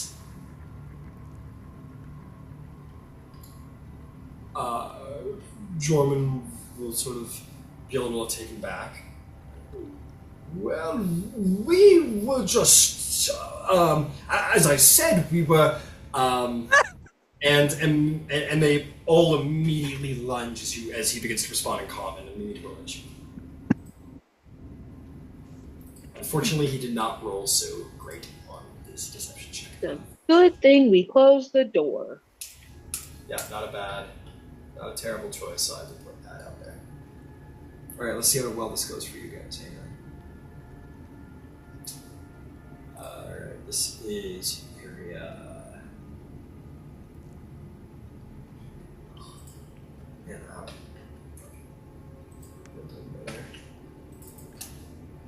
it's supposed to be closed.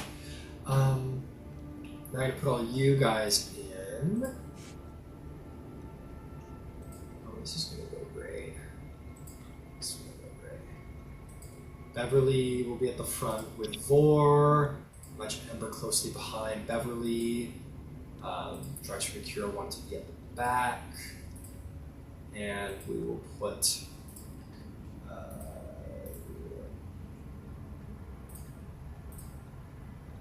I'm gonna make a snake out of you.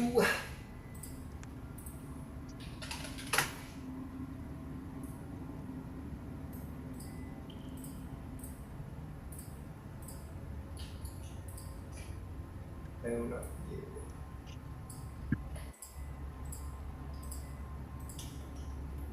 And I need to drop in, last but not least, is our wonderful Shikunabi.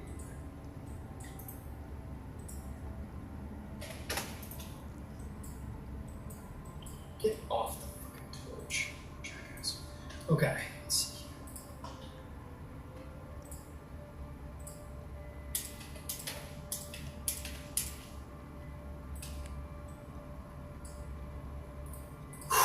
Okay, let's see.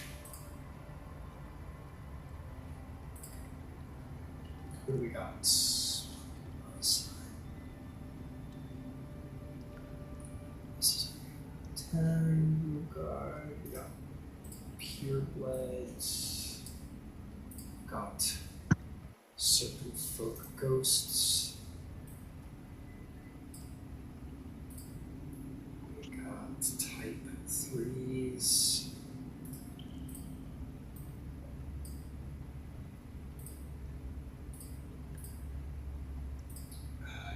Base. No.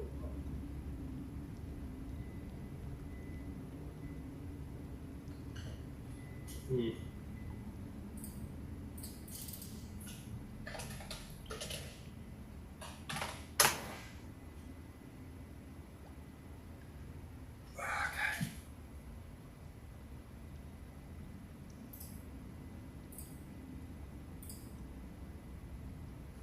Got it. Okay, some initiative score. Holy moly.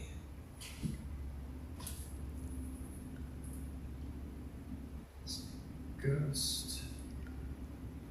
Got R. Got Tidal. And those are my back. Oh, I got pure monster roll as well.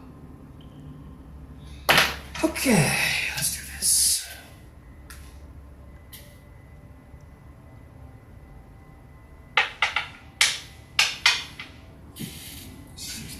Three.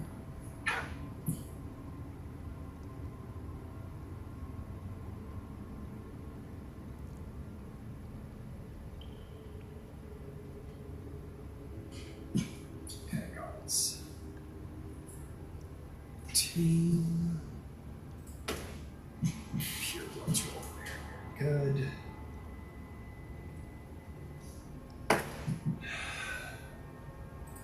Let's roll 13 plus 2 is 14. Big guy here. Okay, you the next guy.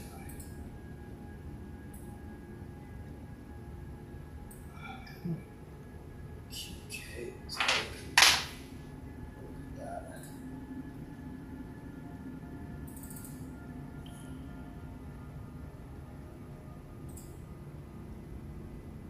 So we have a moment.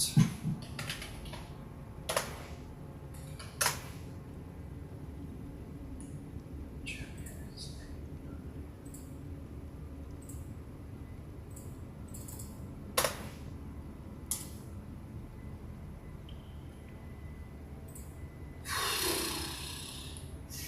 Let's try and stab block. Roll my bev. Burn.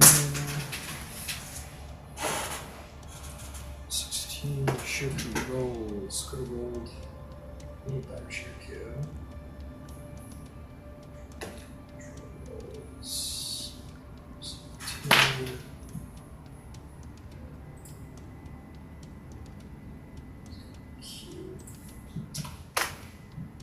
Oh, that's what he is. Okay. Sorry. What's going on now?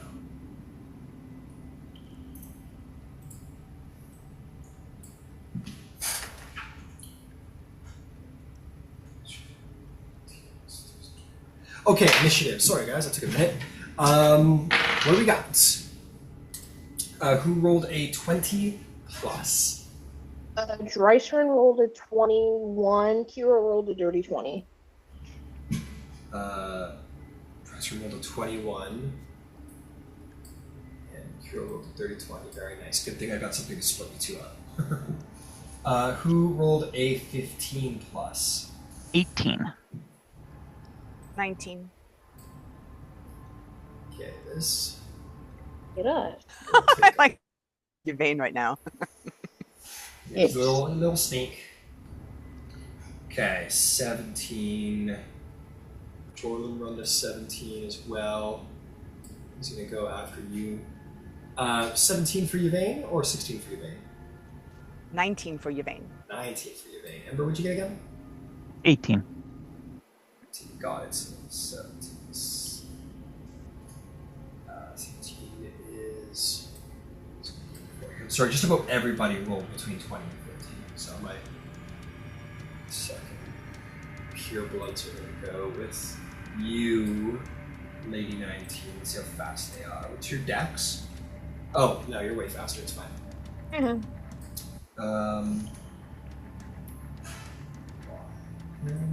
After Shoreland. Beverly's going to go before that. What do my ghosties do?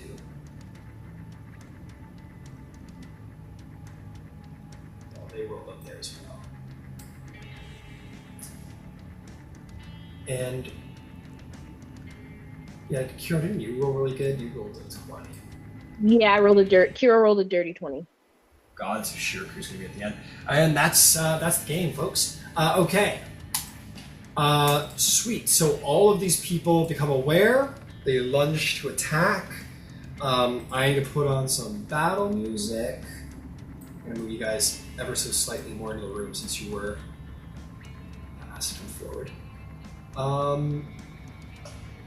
What do you want to do?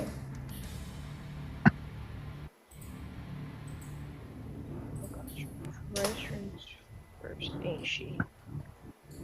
Oh.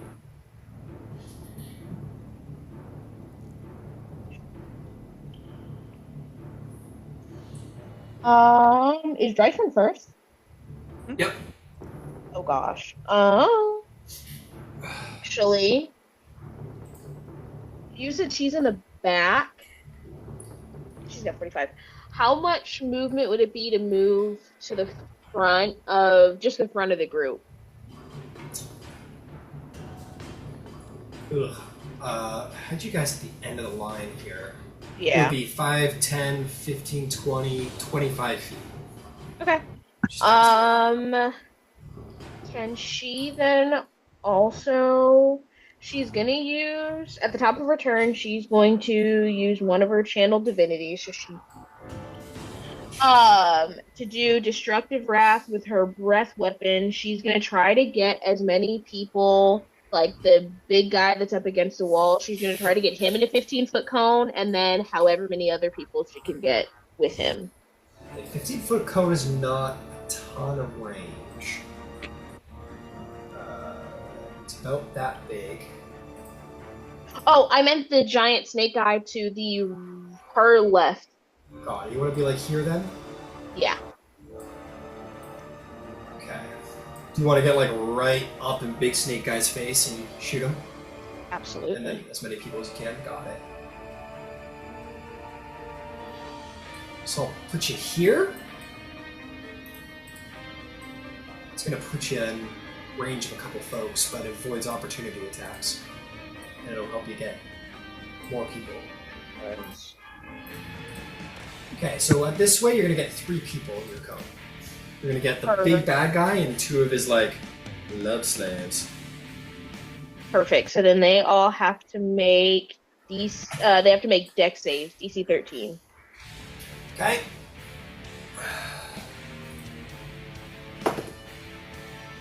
Big guy fails. And as for his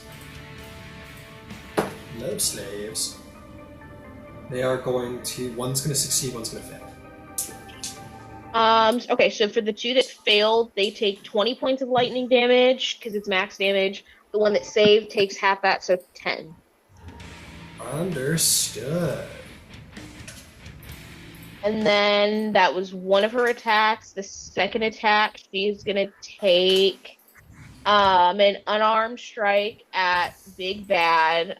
She has 15-foot reach if she's not close. I don't know if she's close enough though. She's right within 5 feet, right? Perfect.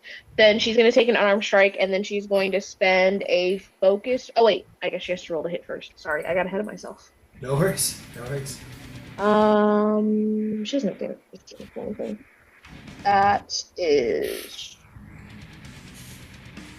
unarmed strike plus 7. 25? 25 will hit. Okay, so then she's going to do, she does 1d8, and then she is also going to spend a focus point for stunning strike. That is DC, give me one, and DC 14? That is going to be a save, unfortunately, with a 17. And then that is going to be 11 points of damage. Oh no, 11 more points of damage to him. Okay. Bonus action. Did she? No, she didn't have a bonus action. Actually, and then because she's right there, she is going to. Oh no, she can't do patient defense as a bonus action. Then she's going to do patient defense as a bonus action then. Excellent. And then that is her turn. Yeah, you're doing great. This well-armored warrior is going to draw their sort of It's almost like an oversized scimitar, if you will, but like very specifically crafted. And is going to plunge forward and strike. Let's see who's gonna get it.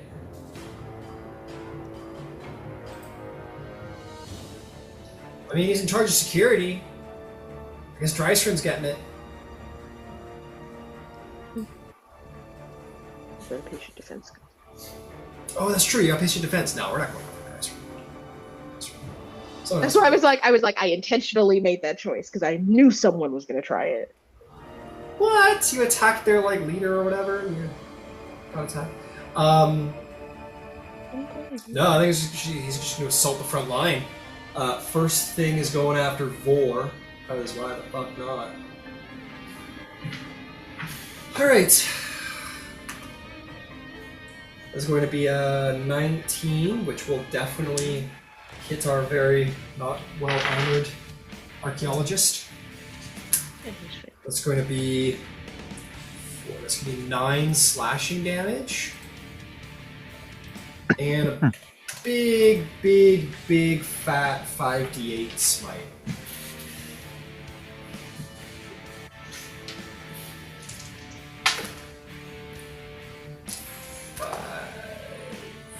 So 13 additional damage. How many of these we get? We got 3 attacks. Let's try and yeah, we're gonna go take another one at Vor. That's a natural 20. I don't know if Vor's walking away, folks. It's gonna be 6. That's gonna be 11. Oh! Jesus. Okay, hang on. Let me get these d8s out of the way here. It's gonna be 3. It's gonna be 7, 14. It's gonna be 20 additional damage. 8, 16, 24. He slashes Vor across the stomach. Vor leans over as he's bleeding, and he brings the blade up and drives it through Vor's head, down to his nape, through his body, and Vor falls to the ground, dead, bisected at all of your feet, instantly killed on a crit. He did not have the hit points to support that kind of damage. He is gone with a capital G. Gone. Last attack. Beverly's getting it. Luckily for Beverly, she gets the shield up in time, bounces off of her shield. It's only an 11 to hit. Is any of this within 5 feet of me by chance? No, you're at the back of the line, I'm afraid to say. I'm just going by what I was told. You guys said that Hero and Drystrom were the most noticeable. Oh, yeah. Okay, here comes the ghosts. This ghost is going to go... is going to travel through this wall, vanish into the wall. It'll sort of like serpentine, like move up against the wall and kind of like, almost like it's squeezing its reptilian body through the cracks in the brick and sort of like slithers into the wall like a ghost. And then slithers out of the cracks of the wall behind you, Kiro, kind of,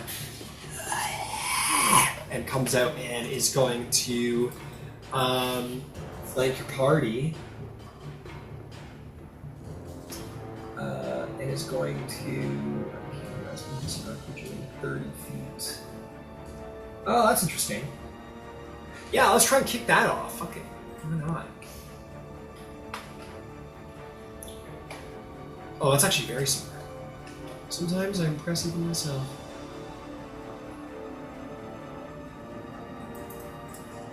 This would be here or something like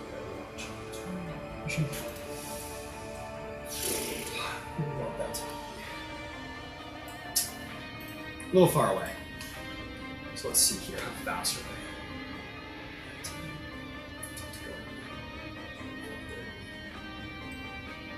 they? 35, 40, maybe that will work.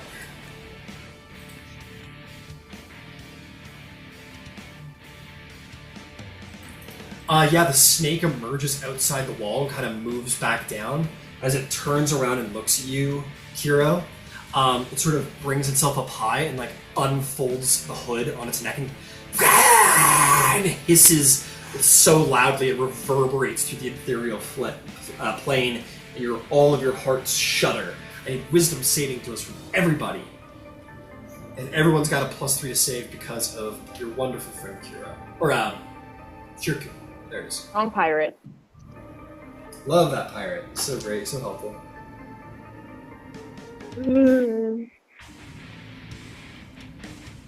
Beverly fails, Shirku succeeds. Those are all my remaining NPCs.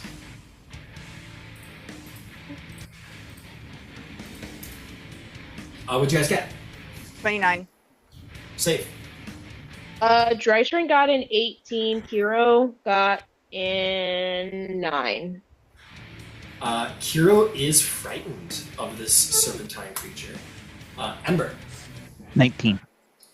19, you're good. So yeah, you two are fucking terrified. Okay.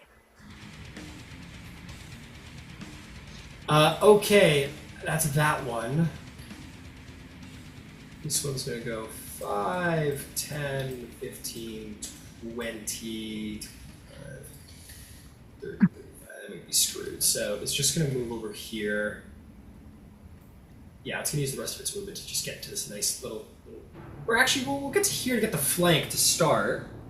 And it's gonna make 2 spear attacks against Dreiser at advantage.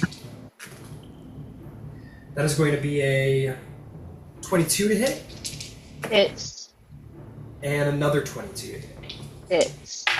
Okay, that is going to be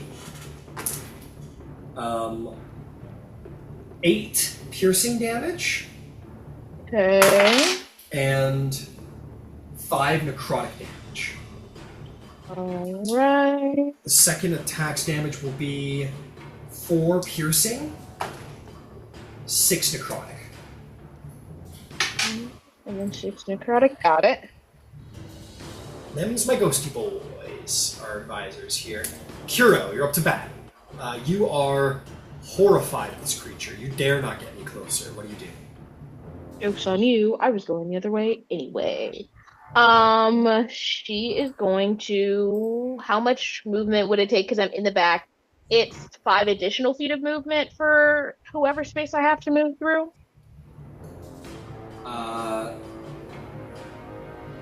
I forget how that works. It's just half movement. It's rough terrain to move through someone's space. So you could get in front of Shirku. 5, 10, 15 could put you in front of Shirku. I'll get in front of Shirku then. Alright. Yeah, 15 less. 15 more feet. You can attack the champion. Actually, if my... Okay, so I forget how my trident... I forget how my trident works, because it has range on it, but the range that's on it is thrown, because it's 20 and then 60 in parentheses. 20 is your regular range. Okay. 60 is your range at disadvantage. So then it would still only be 5 foot reach if I'm holding it. That's just for if I throw it, right? Yeah, 5 foot reach is your melee reach, yeah. Okay. Then can I get into melee with this guy? The big guy. The big ass Yontai, absolutely you can. Yeah. You can either take an no, you wouldn't have to take any opportunity attacks. Yeah, you could step over to here. It came out from Shirku beside the ghost, and then stand next to Dreiser and attack this guy. From this angle, I'm going to say the subject of your fear is not within line of sight, so you'll be at a screwed roll. Love it when a plan comes together. Then I am going to... I know what I'm going to do. I am going to cast Vengeful Blade. Let me make sure I have that right. Yeah, okay. Straight roll is a 19. And I crit on... Oh, wait. No, I do not crit on a 19 because this is a spell. But it's still 19 plus 7, which is 26 to hit. 26, I think, will hit. Well done. Sometimes. Doesn't. Most times are scary.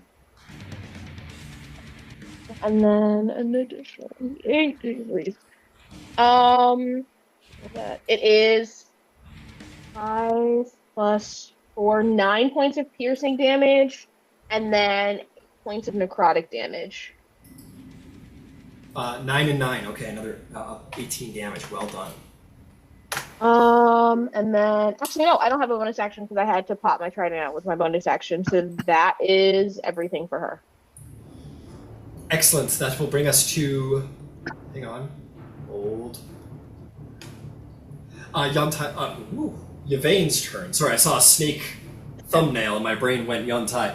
No, Yvain, the little green viper. What would you like to do? The little snake that said they could. No, right. Okay, so just a couple of rules things. If I'm correct, if I was just jump off of Bev, that would not cost me any movement. Is that correct?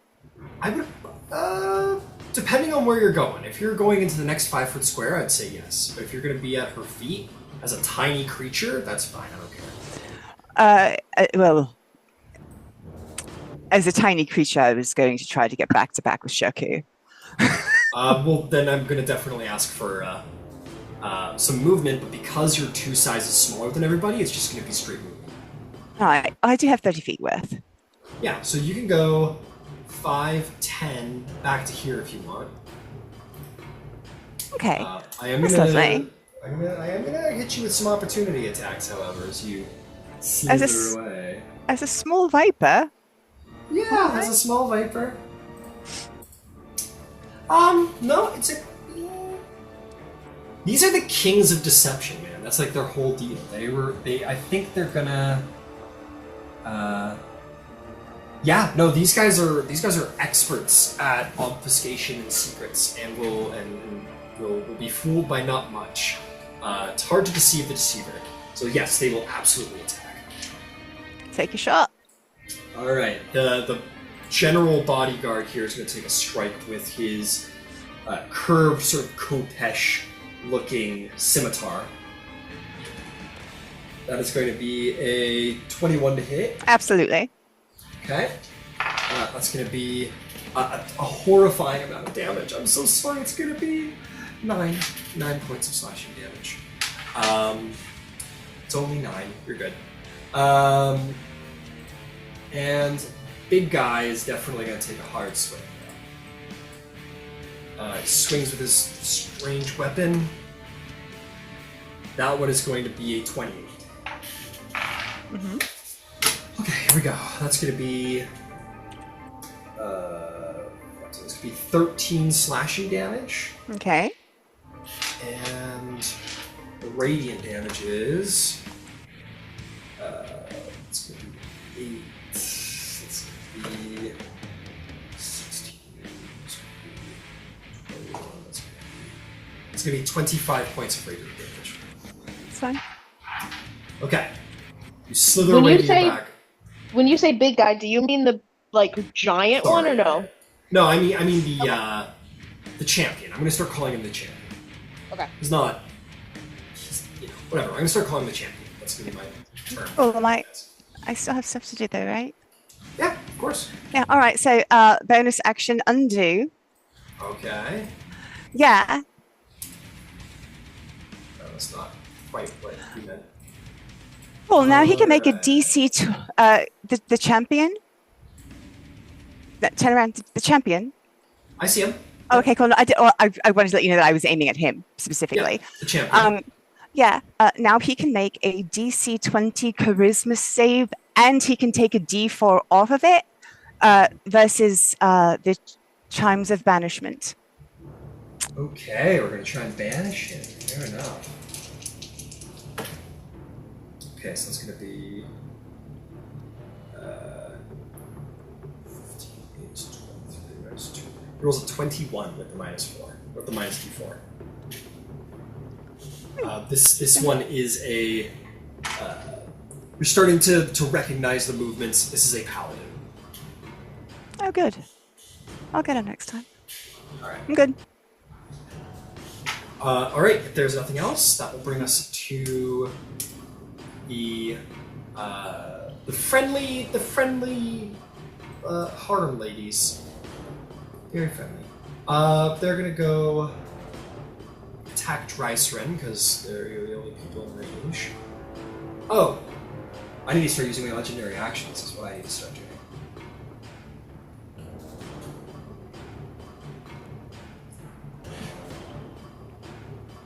Oh, okay. You know what? I made a little mistake. I'm gonna need a wisdom's... That's fine, I can just do it at the start of the turn. I'll need a wisdom save from... okay, so just anyone within 30 feet. So I'm gonna need a wisdom save from everybody.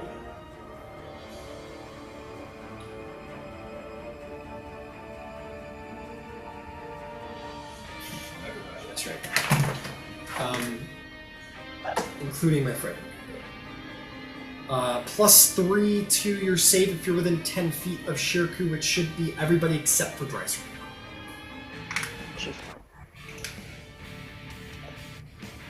You said +3? +3 to your saving throw. Hero got a 13. Drycerin got a way too many, at least 20. Oh, wait, no, 24. Okay, save. Kuro, failure. Shirku and Beverly failed. How about Yvain and Ember? 12. 25. 12.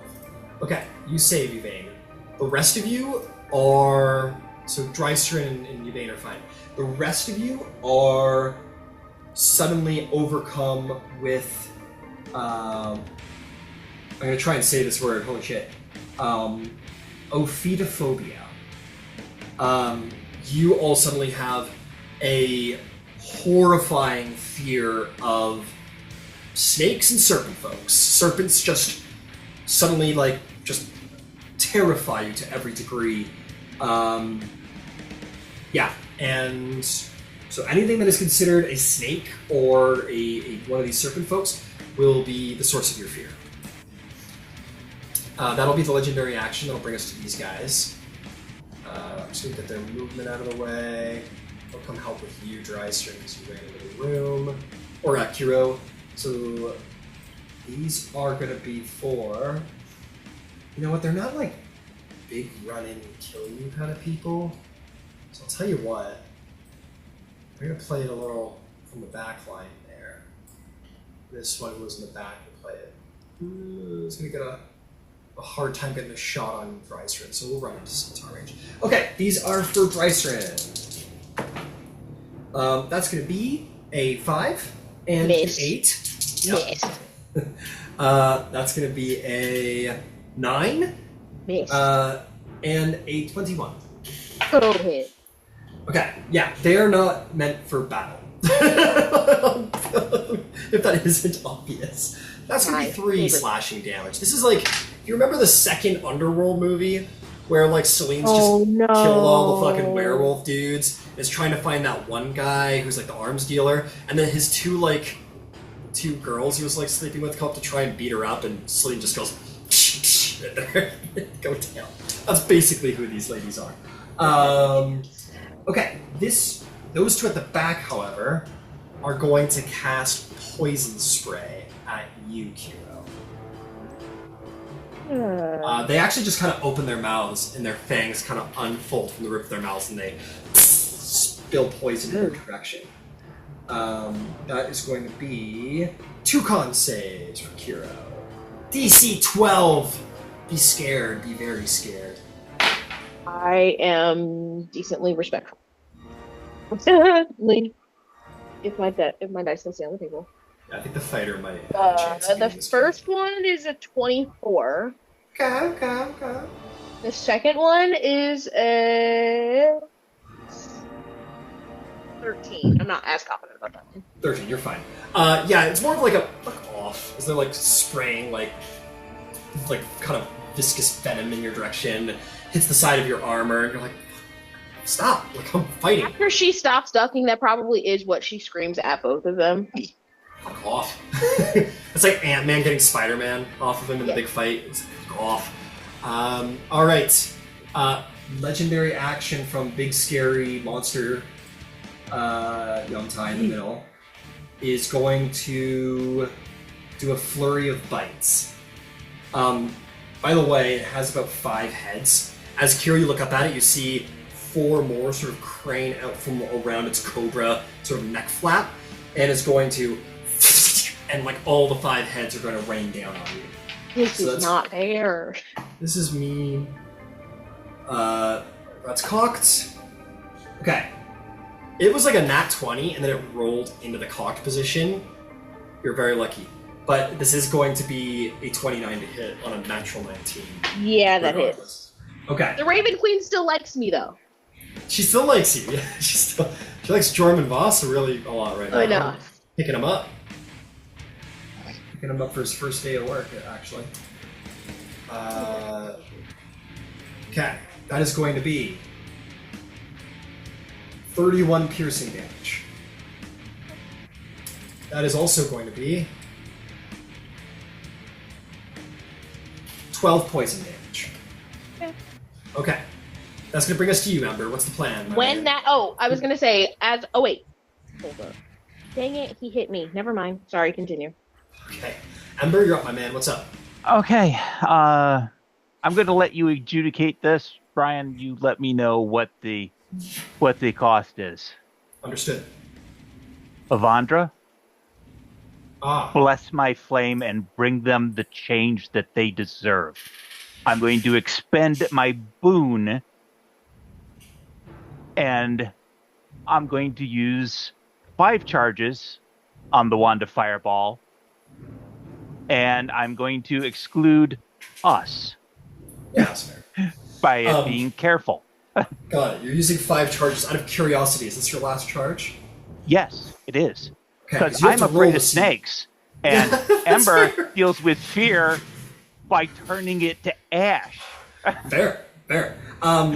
You do have to roll to see if your wand blows up, right? I asked Yep. because I think that risk will add value to the boon. Okay, I'm gonna go.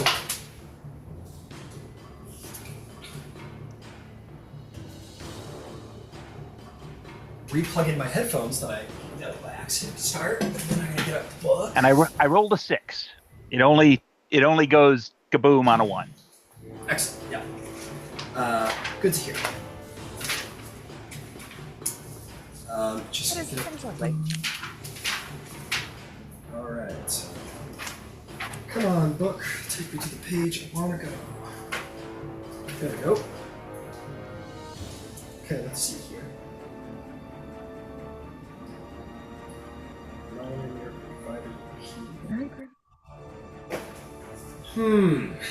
What level is your fireball currently? It will be a 6th level fireball. No, I take that back. By going all in, I had spent 2 earlier, so it's 5 charges. So it's a 12 dice. It's a 7th level fireball. It's meant to be a minor boon miracle that the boon is worthy of. You say this, and you point the wand, and it all of the heat in the wand, the wand goes cold as all of it just goes right to the point, and you feel a little sort of flutter as you are sort of doing a careful spell, right? Yes. Yeah, so as you charge up that bead of concentrated condensed flame force with your sorcery power, there is an extra surge that almost makes you a little lightheaded for a second as some of your own divine essence finds its way into that little bead, and it's going to become a 9th level spell. She bumps it up 2 levels. Okay, 12. See that? 15. If I'm not mistaken. That's a 14 die 6. Fuck yeah! Let's do a 14 die 6. Where you want to drop that? Right in the middle of the frickin' room hits everybody. Understood. With the exception of the fact of the one that went behind us. Yeah, that one's gonna be hard to catch, but you'll get That's- everyone else. That's fine. All right, fair enough. This gets rid of the most snakes. That is very true. Okay. And if it's undead, is it even a snake anymore? Who knows? Okay. Woo! I got dex saves to roll. I'm gonna let you give me the damage first. It's gonna be a little easier. Okay. 1, 2. Go up. We love a divine boon, baby. This game loves a divine boon. 1, 2, 3, 4. 54 points. Woo! Burn And fire. if anybody happens to be resistant, they're not. They're not. Understood. Well, a couple of them were supposed to be. Dex save is what? What's your DC? DC 15. 15. Yeah, it goes off the wand's DC, not mine. Mine's a little bit higher. Big man just succeeds. Unfortunately. So he's going to take the 27 points of damage, which is still pretty hardy damage. Okay, the champion, whatever his name is, rolls a natural 20. So he'll take the 27.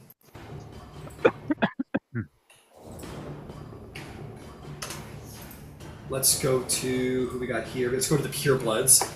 Oh, let's see if they survive. That one succeeds. I don't know what I'm doing. 54 points of damage. These ones aren't slaves, but these like harem women, concubines fall to the ground, aflame, dead. Save or no. They jump. Some of them jump out of the way. Some can't make reason of what's going on, but doesn't matter. All efforts are futile for those ladies. Shuku's like, no! Okay. That's fine. How about these guys? Okay. Oh, that guy in the corner is probably... Let's see if we can get that guy in the corner. Let's see if we can not let him feel left out. Yeah, we're gonna get him. Just barely, but we're gonna get him. Hell yeah. Let me roll for 1, 2, 3 bodyguards. Failure, failure, fucking failure. They're all still standing, but heavily bloody.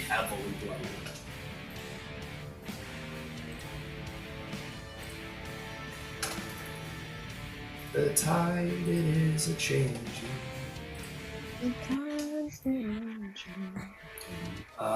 Next set of stat blocks. The ghost. Let's see if the ghost can dodge. No, he can't. He's like, I'm resistant. Wait a second, this hurts a lot. Ah! And he takes 54 points of damage. And is barely holding on to its corporeal nature. And we don't need to worry about him. That's all of them. Whoa. A huge blast of fire. In this sort of enclosed space, I'm going to say it had, just for flavor, it's going to have that, effect of when you let off a bomb in a closed room and it travels down the hallways. This one is going to be just out of range of it, but it just sort of, you guys are standing there like Brandon Lee in The Crow where he blows up the pawn shop and the flames just blast around him. You'll just stand there as they just around you guys. You guys, make no mistake, you guys get a sunburn, like an immediate fucking flash fire. So you're all like red immediately, but not enough to damage you as this wave of heat goes off. And most of your enemies are still standing, but boy, do they look like a little snow, a couple snowflakes from the sky, perhaps might do the job. Bonus action. Yeah. Red. Punch him, pointing at the champion. Oh no. Red's wearing a ring. Oh yeah, that's true. That's true. Red's got brass knuckles. Yeah.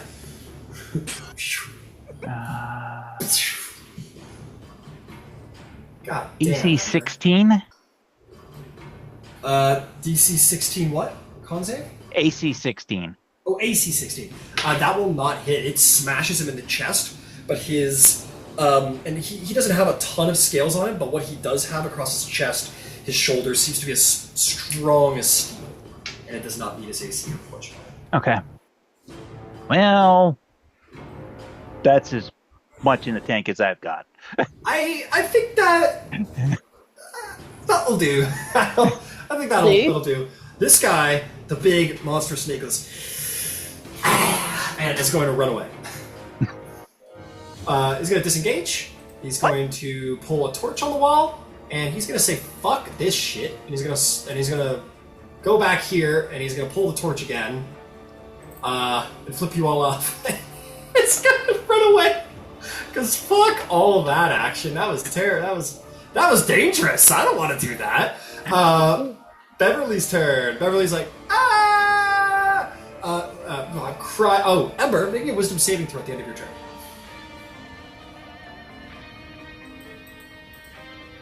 24. Yeah, you overcome your fear of snakes. You're like, yes, it's okay. Fire fixes everything. I have the power. I don't need to be scared. Go, Beverly. Do what I did. And she will... He's just gonna, like, panicked stab at the champion with her good old spear. That's gonna be a hit. Yeah. Oh, wait, that was disadvantage. No, it's not gonna hit. Sorry, that was advantage. Because she's terrified. The second disadvantage hit will, in fact, strike, however, for a menacing 9 points of piercing damage. My girl is struggling a little bit. And the snake sort of looks down as the weapon had pierced into his side a little bit. Sort of looks at her and sort of hisses at her. Yeah, we're gonna finish off the round and then we're gonna end the session. That's gonna bring us to this guy who will fight to the death in the name of this guy he serves. He's a type 3. He's not a snake right now. He's gonna do what he can do, which is swing that old scimitar around. Oh, my apologies. These guys in the room, they have lower body snake, and everything above the waist is human. No. So they would look like... Oh, man. Okay, never mind. You guys know what the crew style thing was. They're snaky centaurs. They are literally snaky centaurs. That's exactly correct. This guy will target Beverly, who is... maybe not scared anymore, actually. I'm not afraid anymore. No, she's very much still afraid, actually. But Shirku Marine helps her out, and she beats it. Thanks to Shirku. Well done, Shirku. Or protection, baby. I'm not afraid anymore. And, okay. Ember, last thing I do. Okay, there we go. He's just going to make 2 scimitar strikes. Oh no, he's going to try and constrict poor Beverly. Luckily, despite her loss of offensive ability, she still has plenty of AC, and the snake's body will not be able to get around her. She bashes it back. Then he's going to try and swing a scimitar at her, and she once again hits off the shield. She's fine. No hit. This guy in the back is like, holy fuck, it's hot in here. And he's going to... Beverly's on the fucking line!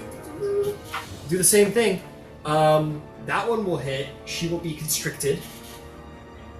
No, she won't. No, She's standing near Shirku. Because she's standing near Shirku! You're right. But they do know what's going on now, unfortunately, as he tries to wrap. She's like, fuck no! And it doesn't work. And he'll swing a scimitar, and that will bang off her shield. She's look at her taking! The little paladin's taking, not bad. Shirku says, finally, it's my as the snakes come near to where it's him. I don't want to get anything. I don't know what to fucking do. Everything's scary and snaky. I don't like it. Oh, right. I can do this. And he is going to just use some powers. Oh, goes, wait a second. I'm a fucking paladin. Okay. I'm not scared of shit. And he runs up as he's immune to the frightened condition. And he's gonna go, finally! And he's gonna, his blade's gonna glow with a divine smite. And he's gonna run into a nice hot little flank right there. And he's gonna say, I'm feeling like the war god today. And he's just gonna whoosh, go for the champion. That's bloody well gonna hit. I'll get the second attack out of the way while we're at it. That one will... yeah, that'll hit. And per the Nick property, that will also hit. It's not technically how it works. One of those is going to have a big bad level 3 divine smite on it. That's going to be 8.